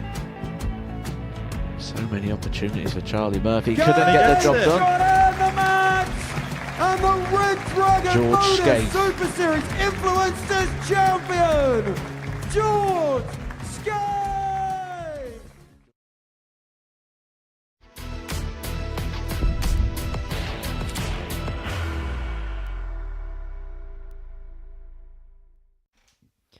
Welcome back to the Modus Super Series. The final game of this Group B session is about to get underway, and it is a meeting between David Pallett and Steve Beaton. And for the winner of this game, they'll move on to 4 points overnight. And incredibly, Steve Beaton is at the bottom of the table, despite First leg, it's David to throw averages first. tonight Game of on. 96.97, 91.83 and 94.73. He has played the best darts of any player so far this evening, and yet he is the one that is languished at the bottom of the 41. pile. Make it make sense, Matthew Edgar. I wish I could. 47. Imagine a world where Steve Beaton comes to the Super Series, performs the way he has this week, and doesn't make Saturday 128. night. He must be staggered with the way this week has gone, because he's played some superb darts. Some excellent stuff. That was maybe a bit more of a lucky dart. And he's getting absolutely no change for his efforts whatsoever.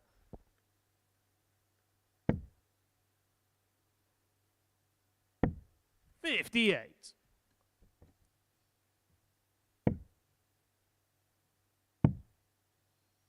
And the other thing we should put into play as well, Steve Peter's playing the first 190. and last match tonight, which means he would have started at 10 o'clock and he's going to finish here at straggling either side of 1 o'clock in the morning. 45.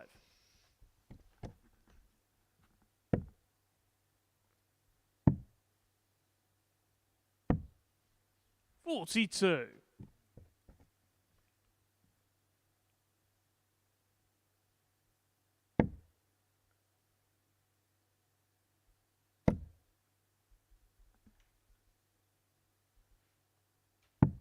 $59. Steve, you require 153. 153 for Beaton's not going to go, and so David Pallett, well, he's left with that 170 again, isn't he? 137. David, you require 170. It's not going to go, and so Beaton will come back, looking at 8-8 to get the break and to open up a 58. 1-0 lead in this Steve match. requires 16.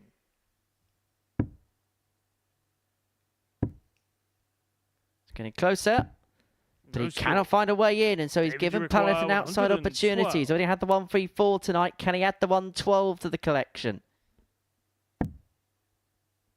He could. He might. 72. And he almost did. Steve, you require 16. Game shot on the And first Beaton leg. then picks Steve the pieces up by finding the 8-8 first time of asking to take the opening leg with a breaker throw. Second leg, it's Steve to throw first. Game on.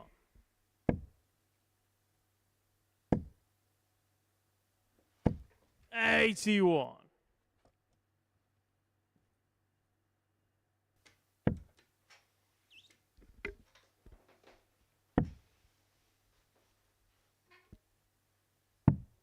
$43.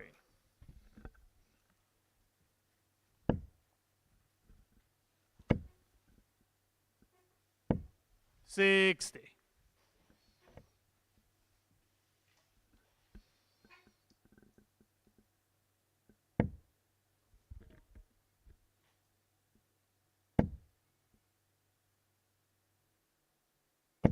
$108.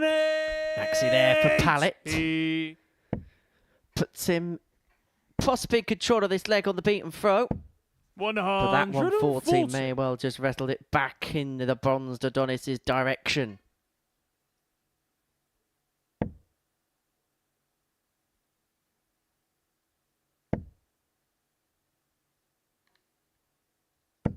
$140.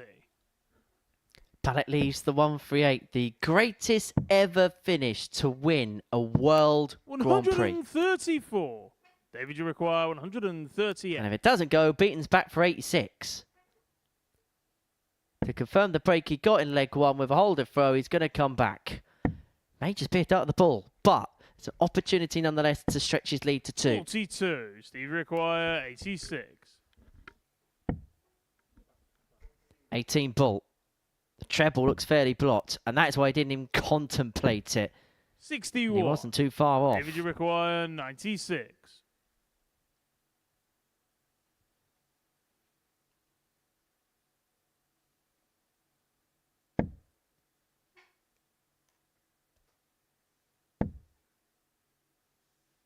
Six. So Beaton, who's needed Steve, require opportunities 25. to cross the line in legs, is going to get another one here. Game shot No on mistake on the second leg. 8-8 that Steve time, Beaton. and Steve Beaton opens up a 2-0 lead in this contest. Third leg, it's David to throw first. Game on.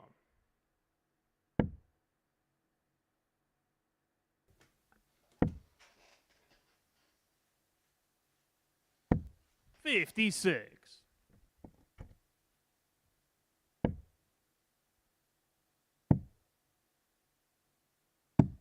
$134.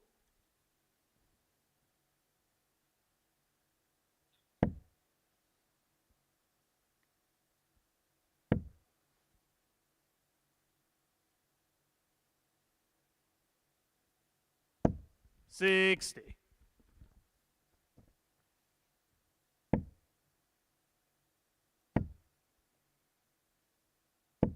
81.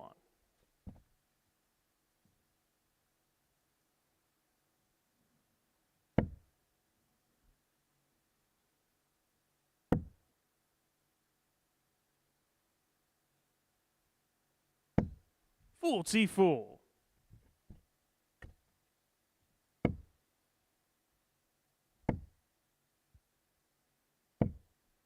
55.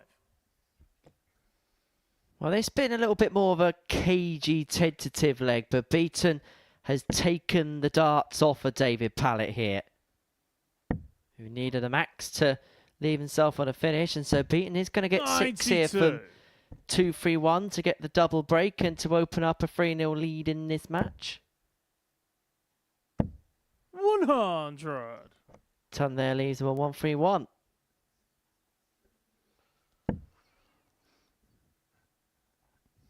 Sort of the same for David Pallett, isn't it, at the start of this game as what we saw in the last, but what we did see from David Pallett is we saw him rally. Stevie require 131.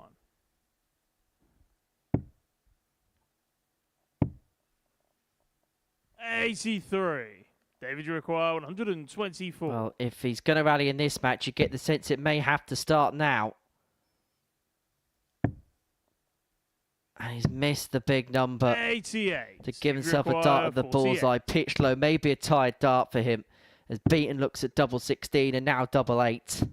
Game shot which is found. Steve Beaton. Beaton breaks, he leads 3-0 and he now has the darts in his hand to complete a 4-0 whitewash over David Pallett to round the night off. Steve Beaton began the programme with a comprehensive 4-1 win against Joe Mernon. Hasn't quite been to those scintillating heights here. You can understand he's played wire to wire tonight. But he'll just be pleased to get the points on the board, even if the performance hasn't quite been that of the previous games.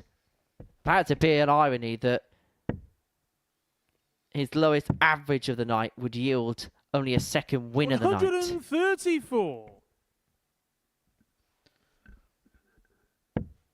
It feels inevitable at the moment. Pallett just really struggling now to get the darts high enough. Certainly with dart 1, seems to be dropping it low. 100. Too many occasions at the moment. Steve Beaton. 55. Feel there's probably more out there for him this evening, but we'll be happy ending in a qualifying place overnight. Well, 4 points is par for the course, isn't it, in a Group B? You do that, you're in a very good position. Probably do the same again on Friday with decent legs difference. You're going to be there. 92. 4 points separate top from bottom in the group. Adrian Gray's going to be the man that leads the way overnight, irrespective of what Steve Beaton does 95. in this game. Heenan also on 6 points plus 1. Beaton are going to finish on 4 points. Could have a decent legs difference as well come the end of all of this. Mernon and Pallett would have it all to do on day 2. 100. Steve require 150. He'll feel like he's got 6 from here to round it off. Depending, of course, of Pallett not taking out the 151. 83. David, you require 151. Which has a sense of necessity now with Beaton leaving himself on 75. But it could be taken. It's not going to be taken. And so Beaton will come back to bookend his night with victories. He beat Joe Mernon 4-1 in the opening game of the session. And if he can find double top, he will beat David Pallett to end it. A 4-0 success for the Bronze ADONIS. 2 victories for Steve Beaton on Thursday night here at the Super Series. He put in some really good performances, but he's only got 4 points to show for it, but he's still in a very good position overnight. A 4-0 win for him against David Pallett, but it's Adrian Gray that leads the way. 6 points to his name. He's top of the table. Reaction and analysis to come in a few moments' time.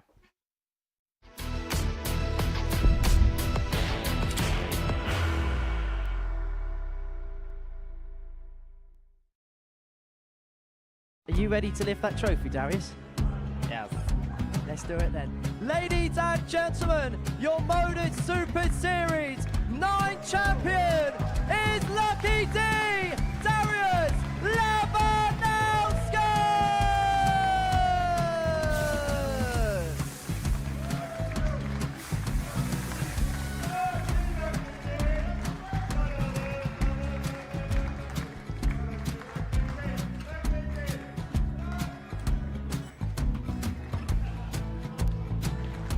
what a wonderful night of darts we have seen, and we are ready.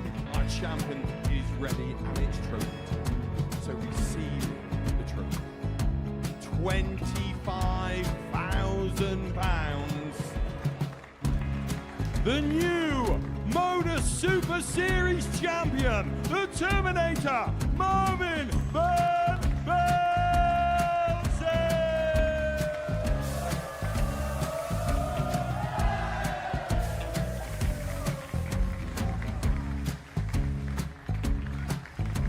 And one more time, the 8th Modus Super Series champion, the Terminator, Marvin Van Velzen. And the new Modus Super Series champion is Andreas Dirty Harrison.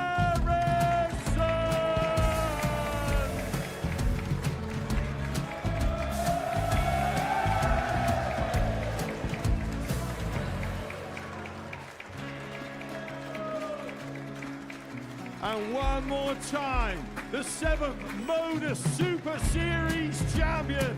Give it up for Andreas Dirty Harrison. The moment we've all been waiting for. Would you please show your appreciation for your Series 6 Modus Super Series champion, Scott Taylor?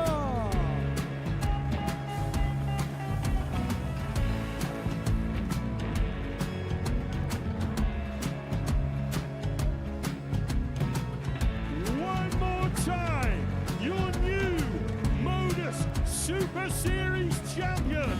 He is Chucky. He is Jim McEwen. Ladies and gentlemen, your Modus Super Series champion, retaining his title, the Nuke, Luke Littler!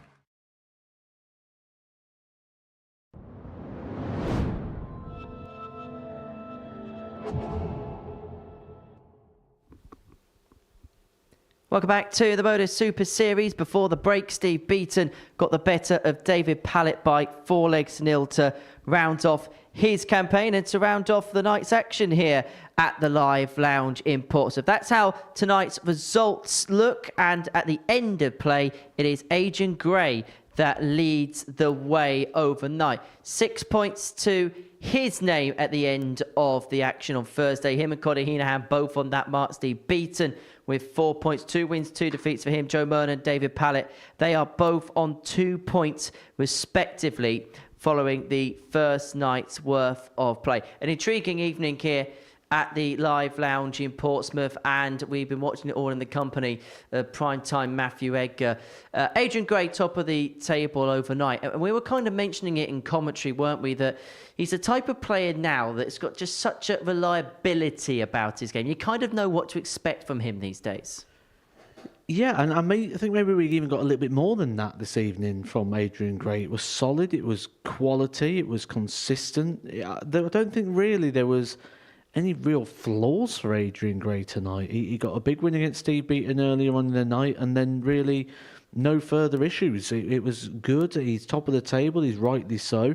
He's probably looking at it and thinking, was there a possibility to go through the card? We know that when he gets here, he brings a bit of a following with him when you get through Saturday night. I reckon they might be booking their tickets. What did he do so well tonight in your eyes? Well, I think when you look at what went wrong for Adrian Gray, it's a very, very short list, which means a lot must have gone right. And the checkouts, the doubling, the combinations, also solid, and making sure that limited those trebleless visits. It was really one of the most polished performances I've seen from Adrian Gray here at the Super Series. So Adrian Gray with 6 points to his name overnight. Conor Heenahan also on that, Mike. He won his first 3 games of the evening, and at times he looked quite fluent, didn't he? He looked fantastic. He looked brilliant. I'm shocked he didn't win all 4 matches. The game with Steve Beaton was an absolute masterclass. It was one of those games or the nights which Conor Heenan wants to be known for. He wants to be known as a dart player. He doesn't want to be known for a headline of the 9-darter. He doesn't want to be known for the multiple 9-darters. He wants his headline to be multiple-time weekly winner. He is a weekly winner here at the Super Series. I think it frustrates him that we bill him as such with a 9-darter. And the performance he shown tonight suggested that we should be billing him as something different, but didn't complete the card. Is this the typical thing that an experienced campaigner does around here? Group A, look, if you win it, great, but you make sure you peak for this time of the week. Well, the time of the week to peak is Saturday. That's the real key. And he's done enough tonight, which is where, when you look at it and go, he didn't win all the games, he's done enough in getting the points on the board. Now, he's looking in a very strong position for tomorrow. Now, everyone's managed to put points on the board. Had Joe Mernon not won his last game, it would have probably put Conor Heenan in an even stronger position. However, is he going to get through to Saturday? It'll take quite the turnaround for him to miss out. In terms of Steve Beaton, it kind of felt like the story of the week for him, didn't it? In the fact that he was putting in good performances, but he just wasn't quite churning out the results that he thought that probably he deserved at the levels of play that he had tonight. Yeah, there's not very often that you leave a Super Series campaign and you feel that you didn't get what you deserve, because there's so many matches, and over a period of time you will get what you deserve, because, I mean, for Steve Beaton, he's going to play 23 games. Surely the odds of probability say if you played well enough, you'll win enough of those games to qualify. Steve Beaton's played well enough, but for some reason he just does not have the points, and he'll be frustrated, but also when he reflects and looks at it, he's still well in the running. He's not got himself in a bad position here. He's in a qualifying place overnight. And, I mean, he's surely going to make Saturday night, surely. You'd think that with Steve, he's an experienced campaigner. He's been there, he's seen it, he's done it. We know for a fact that he's not going to panic in this particular situation, is he? Will he just feel, look, just carry on carrying on. The performances are there. Results surely at some point are just going to blend. I kind of feel like I'd say they have to, but this is the end of day 4 and the story's still the same. There's the habit. You can easily panic in that scenario. It's easy for us to sit here and make that assessment and say, yeah, he shouldn't panic, everything's going fine. But for Steve, he's been here all week, and if he doesn't make Saturday, you'll see that as a bit of a failure. Not only that, but also the financial rewards that are available on Saturday. If you're coming here for a week to make this a real viable week for you, you have to be making Saturday. Elsewhere, Joe Mernon, slow start to the night, lost his first 3, and then suddenly it just all clicked. It worked, didn't it? He got some points on the board. It looked like he was going to go through the card in a negative sense, and ended up with a big win against the man at the top of the table, Conor Heenan. And that'll be positive for him. He said at the end of that game when he's coming off, like, wow, there we go, we've got one. But that was a big win. That was a very big win. We've seen some players not win a game and still qualify. It's very rare. When you've got that one win, you've still got quite a bit of hope. What's he got to do tomorrow? Win early. He's got to come out. He's got to win those first 2 games. If he doesn't win those first 2 games, he's as good as done. In terms of David Pallett, now, we were talking earlier on this evening, the fact that he's not kind of played in this environment for a while. He's just slowly stepping back in after, obviously, everything that's happened to him over the last couple of years or so. First of all, before he threw a dart, what would have been, do you think, expectation for him? I think he would have been a bit uncertain. I can only really go off my own personal experience after missing quite a bit of time of darts and then having to go at the Super Series. And he would have wanted to start well. He started with a 12 dart and a 1-3-4 finish. That would be great for him. But sometimes as well, starting that strong is a negative, because it can only really go down from there.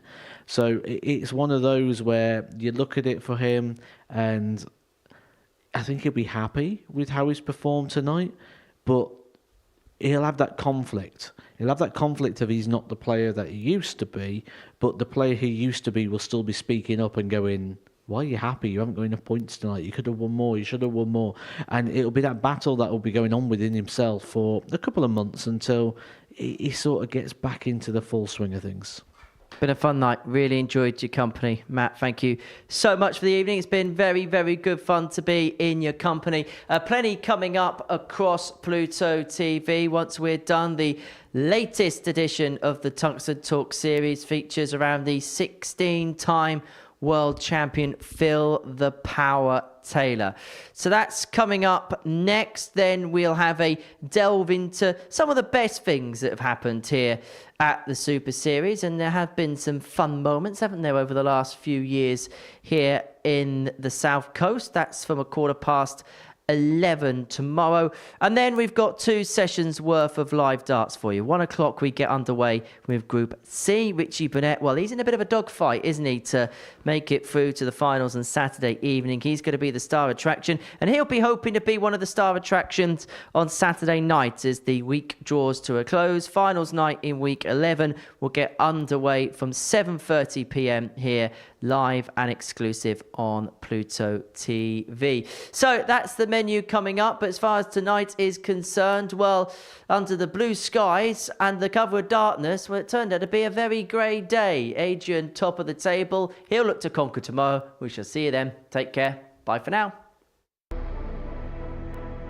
What a finish. What a man. The drum roll finishes, and the target is hit. And that was it. And it comes on finals night, and it's a knockout. Dirty Harrison! Van Velzen!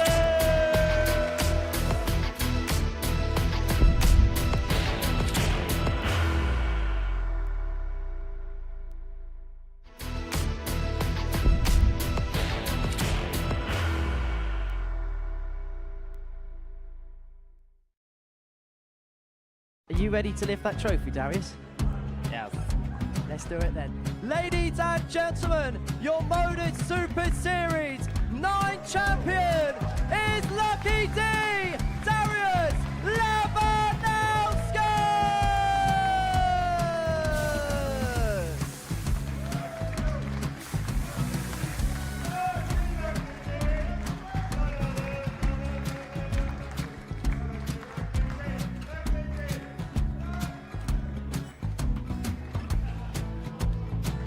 Well, what a wonderful night of darts we have seen, and we are ready. Our champion is ready, and it's trophy. So receive the trophy. £25,000. The new Modus Super Series champion, the Terminator, Marvin Van Velzen.